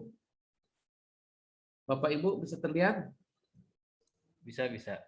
Nah, sepengetahuan kami untuk ahli madya itu memang hasilnya berdasarkan output, tidak berdasarkan proses lagi. Output itu bisa berupa dokumen atau berupa laporan atau telahan. Saya contohkan sampai saat ini saya sedang membuat sebuah dokumen dan dokumen ini sudah kami masukkan dalam e-kinerja yang kami inputkan prosesnya dari mulai Januari sampai nanti ketika di Juni kita bisa menghasilkan suatu rekomendasi kebijakan seperti itu. Nanti Ibu bisa nyusun filenya dari mulai cover, kata pengantar, daftar isi, pendahuluan sampai nanti daftar pustaka. Karena untuk Madya sendiri emang outputnya itu berupa dokumen, berupa buku gitu. Tidak berupa seperti yang tadi saya tampilkan berupa butir-butir kegiatan. langsung ini berupa kayak kita dulu bikin tesis mungkin ya, bikin skripsi, outputnya ya seperti itu Ibu.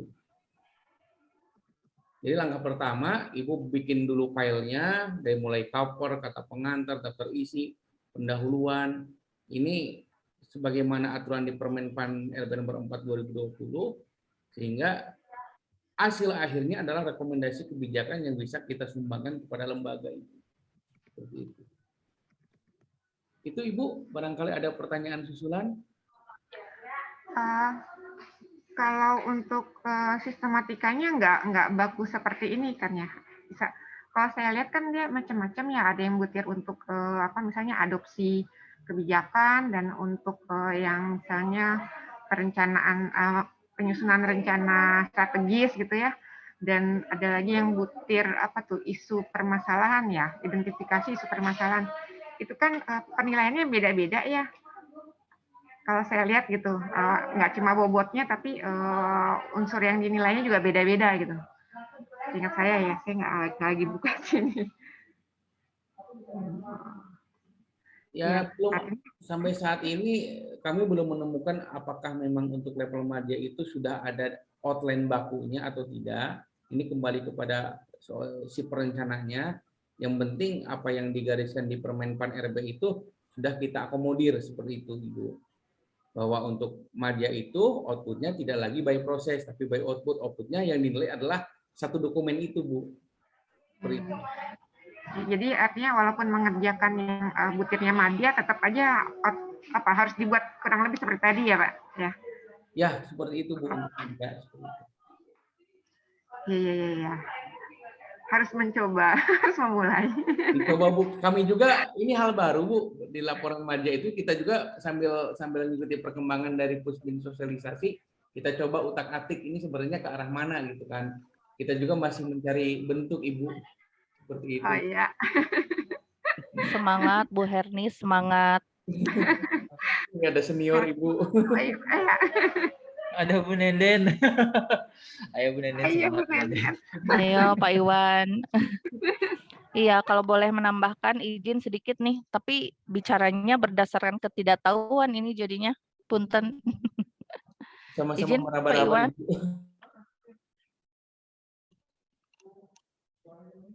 Silakan Ibu, silakan. Ya, baik, terima kasih. Jadi kalau yang saya tangkap dari penjelasan Pak Guspika bahwa memang sekarang terdapat perbedaan yang signifikan ya untuk media itu by output, memang tidak lagi by proses. Pak, jadi pada intinya akhirnya nanti berupa rekomendasi kebijakan yang bisa diberikan oleh perencana kepada lembaga ya, di mana mereka bertugas. Nah, untuk komposisinya sendiri, Bu Herni, kalau dari yang saya tangkap, itu memang ada uraiannya. Jadi ada komponen-komponen yang misalnya untuk latar belakang dia dikasih bobotnya berapa, kemudian nanti tim penilai akan memberikan berapa. Kalau misalnya ternyata di latar belakang ini dia sudah sesuai ya, menyajikan apa urgensinya kajian tersebut diangkat, maka nilainya bisa 100%. 100% dari bobotnya berapa yang diberikan gitu. Nah, saya sendiri memang sebetulnya terus terang masih menunggu informasi itu Bu Herni, Pak Iwan. Jadi dari pusat, kita sebagai tim penilai di provinsi juga masih menunggu rinciannya, teknisnya seperti apa untuk penilaian di media yang by output ini gitu. Tapi yang jelas untuk teman-teman semuanya, Bapak Ibu, sebenarnya ini untuk saya sendiri juga, semangat aja dulu, mencoba aja dulu bikin Bu Herni. Nanti untuk kejelasan dari bagaimana tata cara penilaian, kemudian pembobotannya seperti apa, nanti kita sambil nunggu informasi dari Bappenas lebih lanjut. Mungkin seperti itu Pak Iwan, Dasami, Abdi Oge masih kena ngantosan ini. Masih meraba-raba betul. Hatur nuhun. Assalamualaikum warahmatullahi wabarakatuh. Waalaikumsalam. Hatur nuhun Ibu, hatur nuhun senior. Hatur nuhun nih Bu Nenden yang sudah banyak bantu oke. Hai Pak Nugraha. Belajar dong Iya, sama Bu. Pak Nugraha nih saya bikin jurnal gimana caranya. Sama Ibu masih belajar. Makasih ya, share Nanti ilmunya ya, kolaborasi sangat lagi, Bu. bermanfaat. Iya. Siap. Hatur nuhun, ilmunya sangat bermanfaat. Op. Hatur nuhun. Terima kasih Ibu Nenden, senior kita. Barangkali Bapak Ibu ada pertanyaan lain, mumpung narasumbernya masih semangat. Silahkan Ibu, Bapak. Pak Iwan boleh nanya nggak? Silahkan Teh Endar, silahkan. Izin Pak Nunu, kalau tadi kan analisisnya Wajahnya itu, mana wajahnya? mohon maaf izin menampilkan video. Jadi tadi kan analisisnya memang menggunakan data makro ya, PDRB gitu. Jadi sebenarnya apakah tadi itu dengan analisis LQ, Klassen gitu, sebenarnya apakah memang itu benar-benar representatif gitu ya terhadap memang sektor itu yang paling berpengaruh atau dominan gitu, atau merupakan sektor basis dari sebuah wilayah gitu, apakah itu kabupaten atau kota, apakah memang dengan berdasarkan PDRB itu cukup representatif, atau memang kalau lihat di data mikronya jangan-jangan ternyata memang PDRB-nya berpengaruh atau dominan, tapi kalau dari serapan tenaga kerjanya ternyata nggak sama itu dengan kondisi di lapangan. Nah itu apakah ada penjelasannya Pak Nunu? Terima kasih. Ya, hatur nuhun, Teh Endar udah memberikan suatu pemikiran ya, bahwa apakah benar ini bisa dipakai gitu ya untuk menggambarkan sebuah kondisi makroekonomi. Kalau berdasarkan beberapa literatur ya, beberapa jurnal, bahkan Pak Bayu Karisma juga masih ternyata 2019 itu masih bisa publikasi ya, dengan sekedar menggunakan alat analisis yang sederhana. Memang LQ, SIPSER ya, MRP atau model dasar pertumbuhan, kemudian tipologi Klassen, dan kemudian menggunakan teknik overlay gitu ya, itu masih merupakan teknik yang sederhana ya, artinya merupakan partial equilibrium gitu. Tapi kalau misalkan Kota Bandung sudah punya tabel IO belum Bu Endar ya? Nah, kalau misalkan kita sudah punya alat yang lebih kompleks seperti input output gitu ya, itu atau bahkan mungkin punya CGE gitu Bu, computable general equilibrium gitu ya. Nah, kalau misalkan kita punya alat analisis yang kompleks, itu kita memang perlu bisa menyandingkan gitu ya. Tapi rata-rata kemarin sebenarnya juga membuat laporan analisis input output ya. Tapi datanya 2017 Bu waktu itu, dan itu juga kemudian agak tertinggal ya kalau kita ingin melihat kondisi kekinian gitu. Itu harus survei dulu kan, lama ya. Memang untuk yang general equilibrium itu akan menghasilkan data yang lebih komprehensif, karena kita bisa tahu keterkaitan antar sektor gitu ya. Nah, kalau di LQ-SIPSER memang tidak terlihat keterkaitan antar sektornya gitu. Jadi memang ada kelemahannya, tapi memang cara seperti ini cara yang paling murah, paling gampang dilakukan untuk menganalisis sektor-sektor unggulan berdasarkan memang datanya harus data makro ya, data agregat gitu. Kalau kita mau menggunakan data mikro level individu rumah tangga, itu nanti analisisnya berbeda lagi gitu ya. Untuk yang agregat makro memang harus menggunakan data PDRB seperti itu Bu. Nah, jadi tinggal option pilihannya, apakah kita punya yang general equilibrium seperti tabel input output. Nah, maka kalau itu punya, tentu itu lebih bagus digunakan. Enggak kan Cimahi ya? TIPA ada nggak sini? Biasanya kan rajin ya. Atau Kota Bandung juga mungkin punya ya tabel input output. Provinsi Jawa Barat kayaknya punya ya. Nah, itu tentu akan lebih bisa melihat keterkaitan antar sektor ya. Multiplier effect apa yang bisa dihasilkan dari sektor mana. Misalkan kalau ingin meningkatkan income masyarakat, berarti sektor mana yang dia punya multiplier effect paling besarnya gitu ya. Misalkan ingin meningkatkan serapan tenaga kerja gitu, atau bahkan kita ingin meningkatkan outputnya gitu ya. Nah, itu ada tiga angka pengganda multiplier kayaknya kalau untuk tabel input output. Jadi kalau misalkan untuk SIPSER ini memang memberikan gambaran yang sederhana.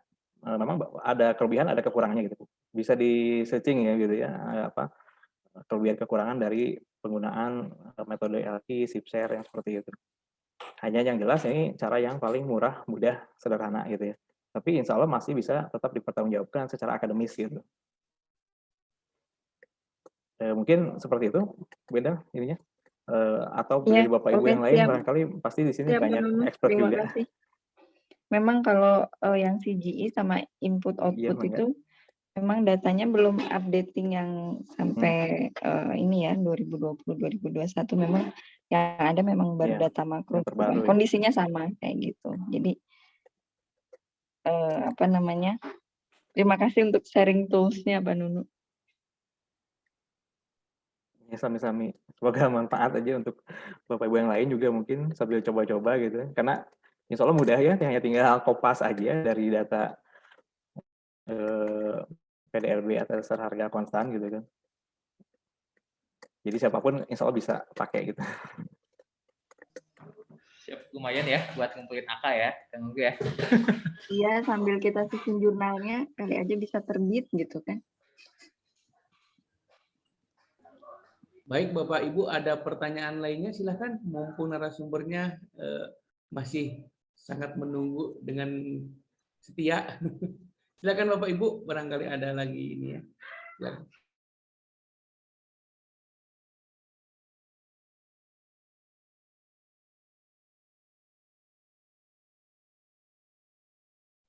Masih ada pertanyaan? Silakan Bapak Ibu.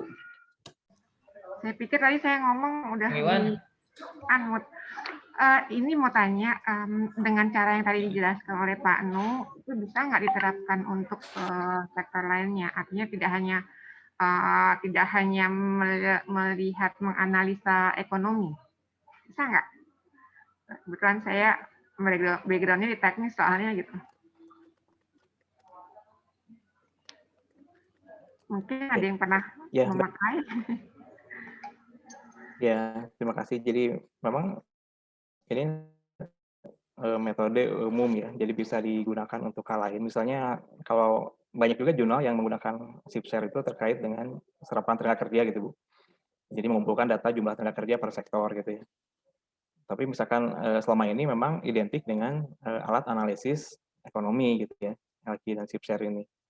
Tapi bisa jadi tidak harus PDRB saja, mungkin ke tenaga kerja gitu ya, atau ke komoditas pertanian misalkan gitu. Jadi komoditas apa nih yang merupakan basis di wilayah itu gitu ya. Misalkan Kuningan punya apa gitu ya, Depok punya apa gitu. Dia yang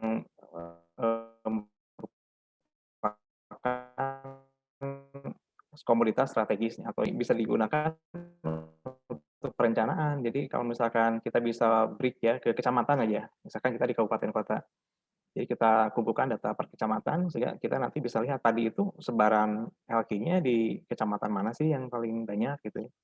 Sehingga nanti basisnya berarti kecamatan ini nih bisa digunakan untuk pengembangan komunitas padi misalkan. Untuk komunitas cabai di mana dan sebagainya itu bisa. Oh kebetulan di sini juga ada Pak Hadi ya. Pak Hadi pernah melakukan LQ untuk komoditas pertanian nih. Mungkin bisa sharing juga Om.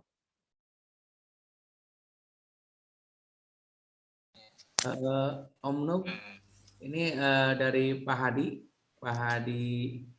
dari Dinas Ketahanan Pangan Kabupaten Kuningan sudah menghitung, sudah coba untuk mensimulasikan dari rumus Excel tadi.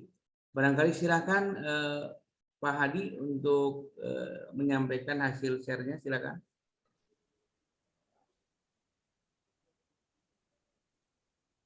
Pak Hadi, Om Hadi. Sambil nunggu, maksudnya Pak Hadi rekan saya nih, rekan satu paket saya Pak Iwan. Oh iya, sekarang Om Hadi dulu, Om Hadi dari ini, yeah. suhu 2. Silakan Om Hadi. Ya, tes terdengar Pak Iwan? Tampilin videonya Om. Oh iya, maaf. Ya, Assalamualaikum warahmatullahi wabarakatuh. Waalaikumsalam warahmatullahi wabarakatuh.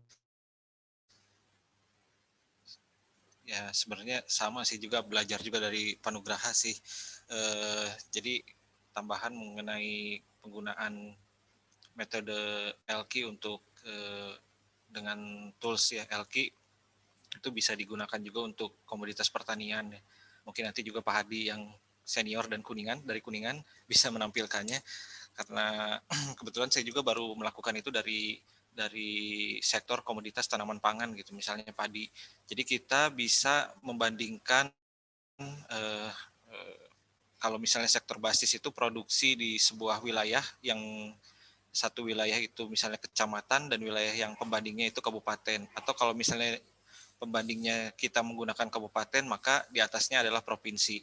Jadi prinsipnya kan seperti yang tadi dijelaskan Pak Nugraha, ada wilayah pembanding dan juga ada nanti totalnya. Nah, yang kalau keunikan di sektor pertanian itu kan berbeda ya dengan PDRB gitu. Kalau ada PDRB itu ada totalnya, adalah PDRB total di sebuah kabupaten atau di sebuah kota. Kalau di nasional mungkin jadi PDB. Nah, kalau di sektor pertanian ini yang menjadi pembedanya tidak bisa semua jumlahkan gitu, karena bisa jadi antar komoditas itu pengkelompokannya atau pengklasifikasiannya berbeda. Yang mungkin yang paling gampang itu misalnya kalau kita mengklasifikasikan padi gitu di sebuah wilayah, apakah kita itu di wilayah yang ada di kabupaten itu basisnya adalah padi ladang atau padi sawah. Nah, itu mungkin bisa. Jadi kalau padi itu kan satuan dari volumenya adalah ton GKG, misalnya kalau panen ton GKP. Nah, penjumlahan dari ton GKP itu antara padi sawah dan padi ladang itu nanti dijumlahkan menjadi total padi. Nah, antara dua jenis varietas atau dua jenis klasifikasi padi ladang dan padi sawah ini yang menjadi pembeda nanti di spasialnya, apakah ini wilayah basis atau wilayah non basis, seperti itu. Begitupun nanti kalau dengan horti gitu. Horti nanti di klasifikasikannya mungkin ada tanaman setahun atau tanaman musiman. Seperti itu. Nah, itu penjumlahan nanti antara komoditas yang tanaman setahun kan mungkin kalau satuannya di Dinas Pertanian biasanya kuintal, nah dijumlahkan dalam satuan yang sama dulu kuintal. Nanti bisa dilihat misalnya tanaman yang musiman itu apa saja di kelompok jenis-jenisnya berdasarkan klasifikasi tanaman musiman itu, nanti dilihat mana yang menjadi basisnya di wilayah tertentu di daerah kita. Jadi pembandingnya kalau di kabupaten diulangi adalah antara kecamatan dengan kabupaten, atau kalau di kabupaten antara kabupaten dengan provinsi. Mungkin itu tambahan secara umumnya, punten nggak bisa menampilkan bahan. Seperti itu. Mungkin dari Pak Hadi di Kuningan mungkin sudah membuat ya Pak Iwan. Terima kasih. Oke, terima kasih Om Hadi atas ininya tambahannya. Sebenarnya dari Kuningan sendiri tadi Pak Hadi udah ngejapri ke saya. Saya juga sudah upload di WA Group terkait hasil perhitungan yang Kuningan. Cuma pertanyaan dari Om Hadi ada? Om Hadi Kuningan? Hadir. Saya akan share screen. Boleh Om di-share screen hasil perhitungannya? Nanti dibantu sama Om untuk membacanya. Itu seperti itu. Silakan Om. Saya jadikan Om ini ya, host ya.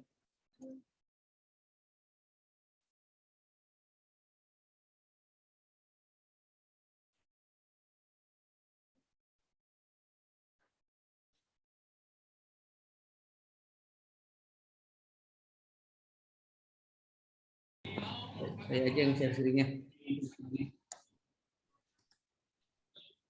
Kelihatan Om? Ya, sudah ada Pak. Ini hasil perhitungan dari Om Hadi Kuningan dengan merubah angka-angka berdasarkan data dari Kabupaten Kuningan. Cuma bingungnya, kita sama-sama bingung bagaimana cara membacanya. Mungkin bisa diulangi lagi Om. Terima kasih Om.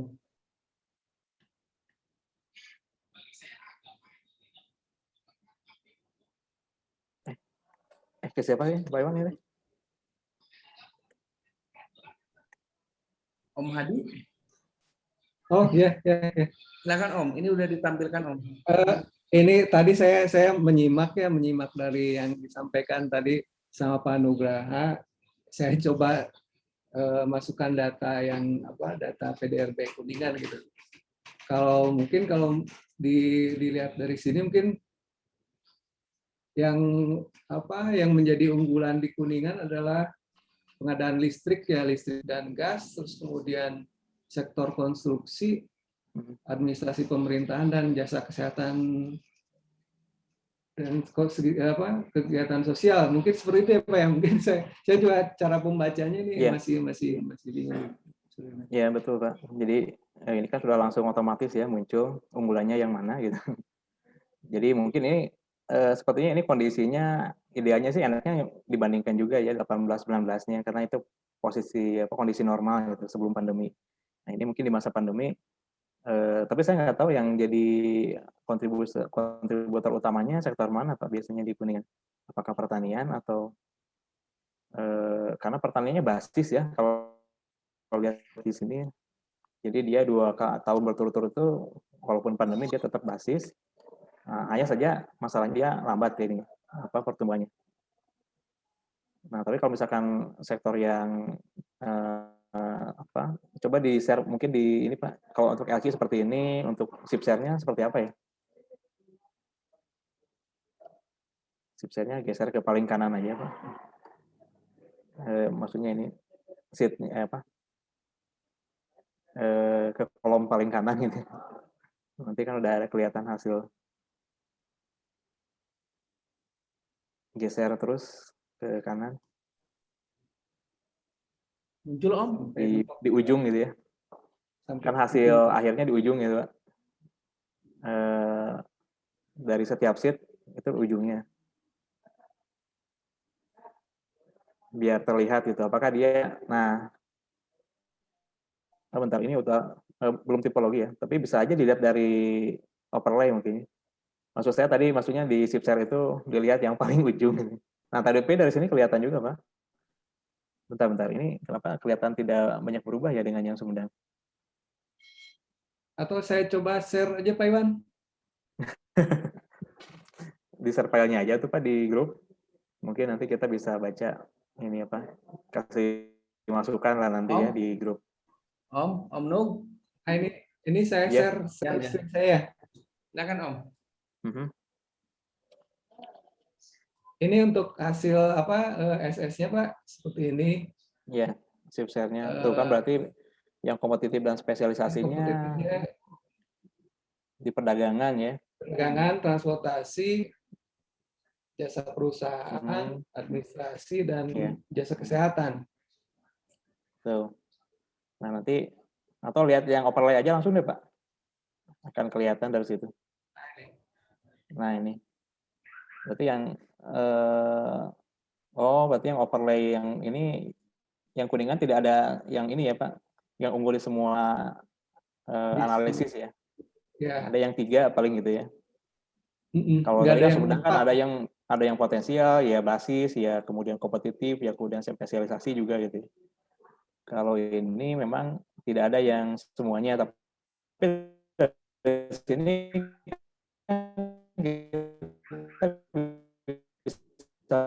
memilih ya, artinya perlu jadi kita perlu bandingkan, artinya tidak mutlak alat ini satu-satunya gitu, tapi kita perlu alat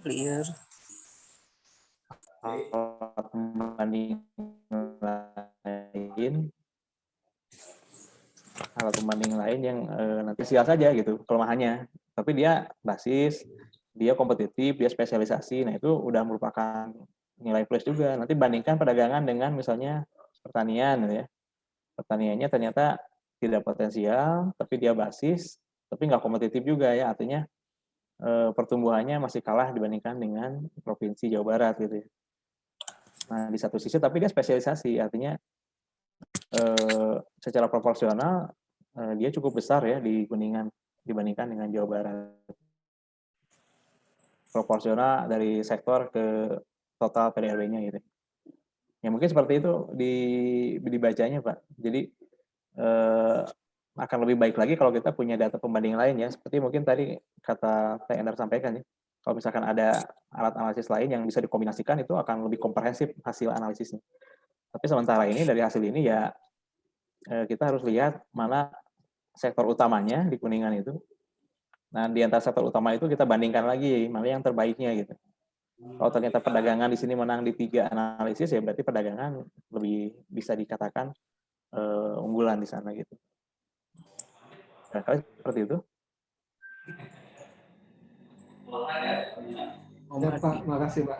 Oh, cukup. Iya, sampai-sampai Pak. Oke, Bapak Ibu, kita batasi sampai jam 3 sore ya Pak.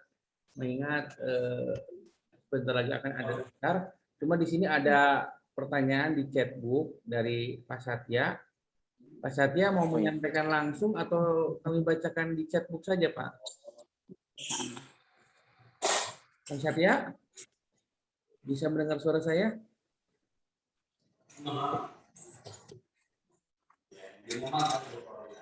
Kang Satya? Oke. Mungkin saya bacakan ya, Om ya.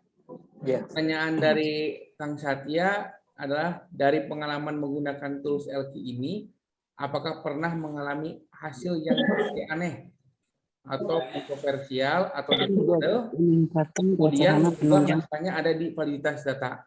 Mungkin Om bisa menjawabnya. Silakan Om. Ya. Ya, hatur nuhun Pak Satya atas pertanyaannya. Wah, ini mah jangan-jangan nguji ini Pak Satya mah ya. Tes ini begini. Karena kita sesama ini ya, sesatu alma mater. Ya, jadi kalau misalkan pengalaman, karena ditanyanya pengalaman ya, selama ini beberapa kali ya menghitung LQ dengan SIPSEL dan juga memang kecenderungannya tidak ini ya, belum menemukan yang agak berbeda gitu ya dengan kondisi faktualnya, karena memang data yang dipakainya kan sama ya. Artinya kita menggunakan data PDRB dari BPS. Nah, maka itu akan cenderung sama karena seperti tadi kita bisa breakdown sebetulnya ya. Jadi dengan LQ SIPSEL ini juga kita bisa tahu sebetulnya kan pertumbuhannya, terus kemudian kita bandingkan dengan pertumbuhan provinsi, memang lebih bagus pertumbuhan misalkan Sumedang gitu ya untuk pertaniannya gitu. Jadi untuk hasil-hasil LQ kalau kecenderungan yang agak kontroversi mungkin tidak sampai saat ini belum ya. Tapi kadang-kadang ada juga temukan mengejutkan ya. Ternyata sektor ini unggul juga gitu ya gitu. Nggak disangka-sangka, tidak diduga-duga gitu ya. Kalau seperti di pertanian untuk Sumedang, saya sih tidak aneh gitu ya, karena beberapa tahun, 10 tahun terakhir itu memang pertanian masih basis terus gitu ya. Nah, tapi kalau misalkan industri pengolahan, kemudian dia tidak basis, itu juga nggak aneh gitu, karena memang konsentrasi industri pengolahan di Sumedang juga lebih kecil daripada kabupaten kota lain di Jawa Barat gitu ya. Nah, jadi hal-hal seperti itu sebetulnya sejalan aja dengan data yang dirilis oleh BPS sih, karena kita menggunakan data yang sumbernya sama gitu ya. Jadi sampai saat ini ya kalaupun ada mungkin dari pertemuan kayak tadi, ternyata misalnya ada sektor yang sama sekali dianggap tidak potensial, ternyata dia masuknya kategori potensial gitu. Paling itu saja sih. Tapi mungkin perlu di cross check lagi dengan data lain gitu Pak Iwan. Yang paling enak itu kalau saya misalkan gunakan data ketenaga kerjaannya gitu ya. Jadi saya kombinasi dengan data Sakernas misalnya gitu ya. Atau bisa jadi kalau dengan Susena sih belum ini ya. Mungkin banyak juga variabel lain yang bisa disandingkan gitu ya. Jadi kalau misalkan lebih banyak kita menggunakan referensi yang lebih banyak, itu akan membuat analisisnya lebih lengkap lagi ya. Jadi keputusan yang kita ambil juga insya Allah bisa lebih tepat gitu ya. Daripada hanya memang satu alat analisis gitu. Ya, begitu Pak Iwan. Ya, terima kasih Om Nuk. Ada pertanyaan terakhir mungkin Bapak Ibu sebelum kita akhiri? Iwan. Silakan Kang Sandi. Kang Iwan. Jadi kayaknya ini kalau ini kan sebenarnya kan lebih ke kalau ini kan ke ekonomi ya. Tapi kalau tadi saya mendengar penjelasan dari Pak Hadi yang temannya Kang Nunu juga, itu bisa di breakdown per kecamatan ya. Artinya sebenarnya kalau di breakdown per kecamatan itu kita sebenarnya bisa memetakan ya di spasialnya ya Kang Iwan ya. Jadi kita bisa menunjukkan di peta mana sektor basis, mana sektor non basis, kemudian mana yang komoditi unggulan. Sebenarnya gitu ya Kang Iwan ya. Betul Kang, betul. Selama itu ada ID lokasi, ada ini bisa kita tampilkan dalam Nanti aku juga ya. Share screen. Nih Pak Hadi nih hasilnya udah punya. Berat. Contoh aja. Mau share screen. Mantap.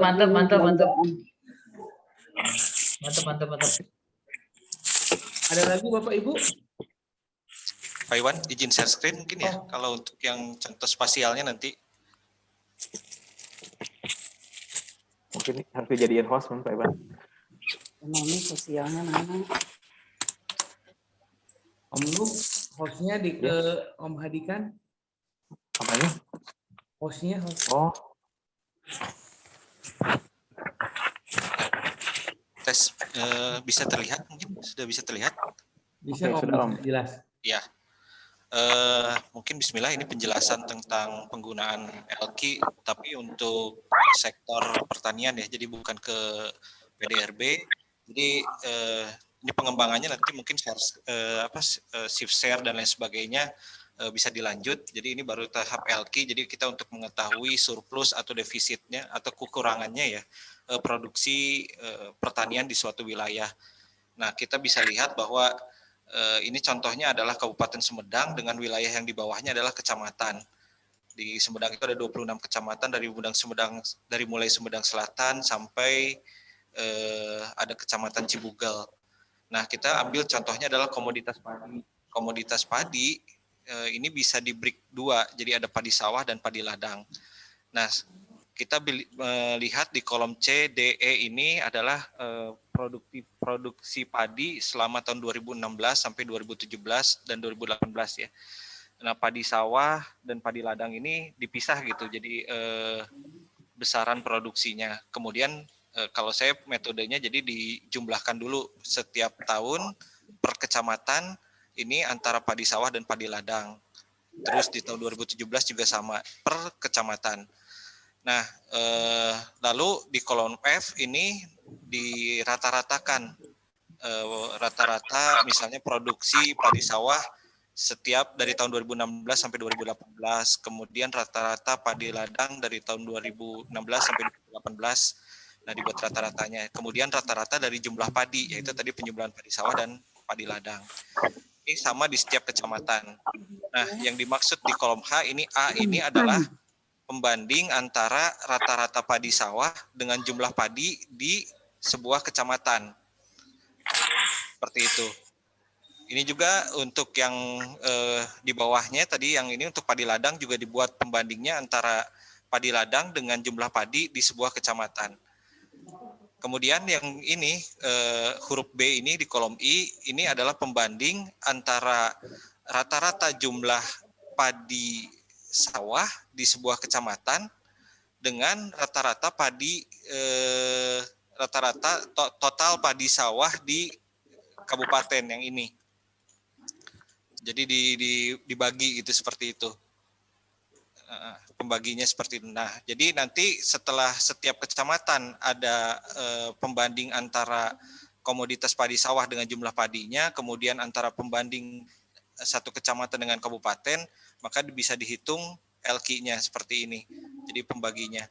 Kalau di atas satu, tadi seperti penjelasan Pak Nugraha, itu adalah wilayah basis, artinya produksinya berlebih. Kalau di bawah satu itu menjadi non basis. Nah, nanti bisa dispasialkan hasilnya menjadi seperti ini. Bisa terlihat ya spasialnya. Nah, seperti ini spasialnya bahwa wilayah yang berwarna hijau tua ini adalah wilayah basis produksi atau wilayah LQ yang lebih besar dari satu untuk produksi padi sawah. Nah, kita bisa overlay juga mungkin ya nanti Pak Iwan yang lebih ininya dengan misalnya dengan kondisi existing sawah yang ada di suatu wilayah seperti di Kabupaten Sumedang ini di overlay seperti itu. Jadi kita bisa lihat sebenarnya sebaran produksi padi yang basis ini apakah selaras dengan pola atau sebaran sawah yang ada di Kabupaten Sumedang. Seperti itu mungkin gambarannya untuk spasialnya. Jadi bisa dari perhitungan ekonomi tools tadi bisa juga nanti masuk ke spasial gitu. Nanti bisa juga di overlay dengan jalan, irigasi dan lain sebagainya untuk analisis selanjutnya. Demikian Pak Iwan, mungkin terima kasih. Terima kasih Om Hadi, sangat jelas sekali dan sangat inspiratif. Mantap ya. Bagi kita di daerah lain agar bisa menerapkan metode ini dengan kasus yang berbeda. Kayak tadi di Kuningan, mungkin dari daerah Ciamis, Bandung dan lain sebagainya. Sehingga outputnya bisa kita sajikan dalam bentuk karya tulis kimia ataupun bisa di breakdown dalam laporan kegiatan pelaksanaan. Mungkin Bapak Ibu sebelum ditutup dapat Bapak Ibu kameranya agar di on kan. Saya akan coba sebagai dokumentasi kegiatan ini. Silakan Bapak Ibu diinikan, dihidupkan, akan kita capture. Bang Sandi, hidupkan semuanya Bapak Ibu. Oke. Siap. Ripa, Ayamnya. Ripa ada Ripa. Oke. Izin Wan gitu Wan. Oh, gitu baik. Oke, capture untuk halaman pertama ya. Saya capture. 1, 2, 3. Oke. Untuk yang halaman 2-nya, Bapak Ibu, mohon maaf dengan belanja. halaman 2-nya, Bapak Ibu, saya capture. 1, Bapak hidupkan kameranya. Ini lagi di sini tas. Capture ya, 1, 2, 3. Ini aja dulu lah. Nanti baru nyusul ya.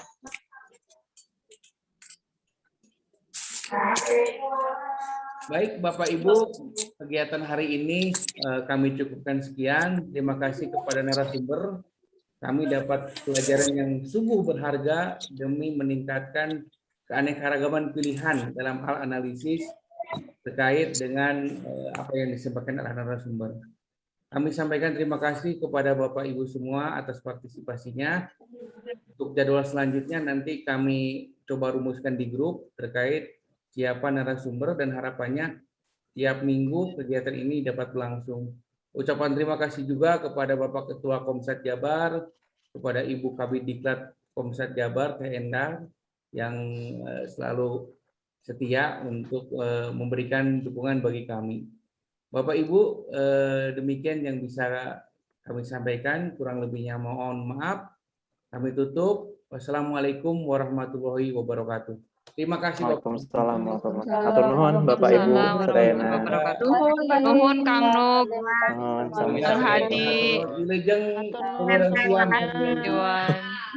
Ya, Ada Pak Hadi juga ternyata.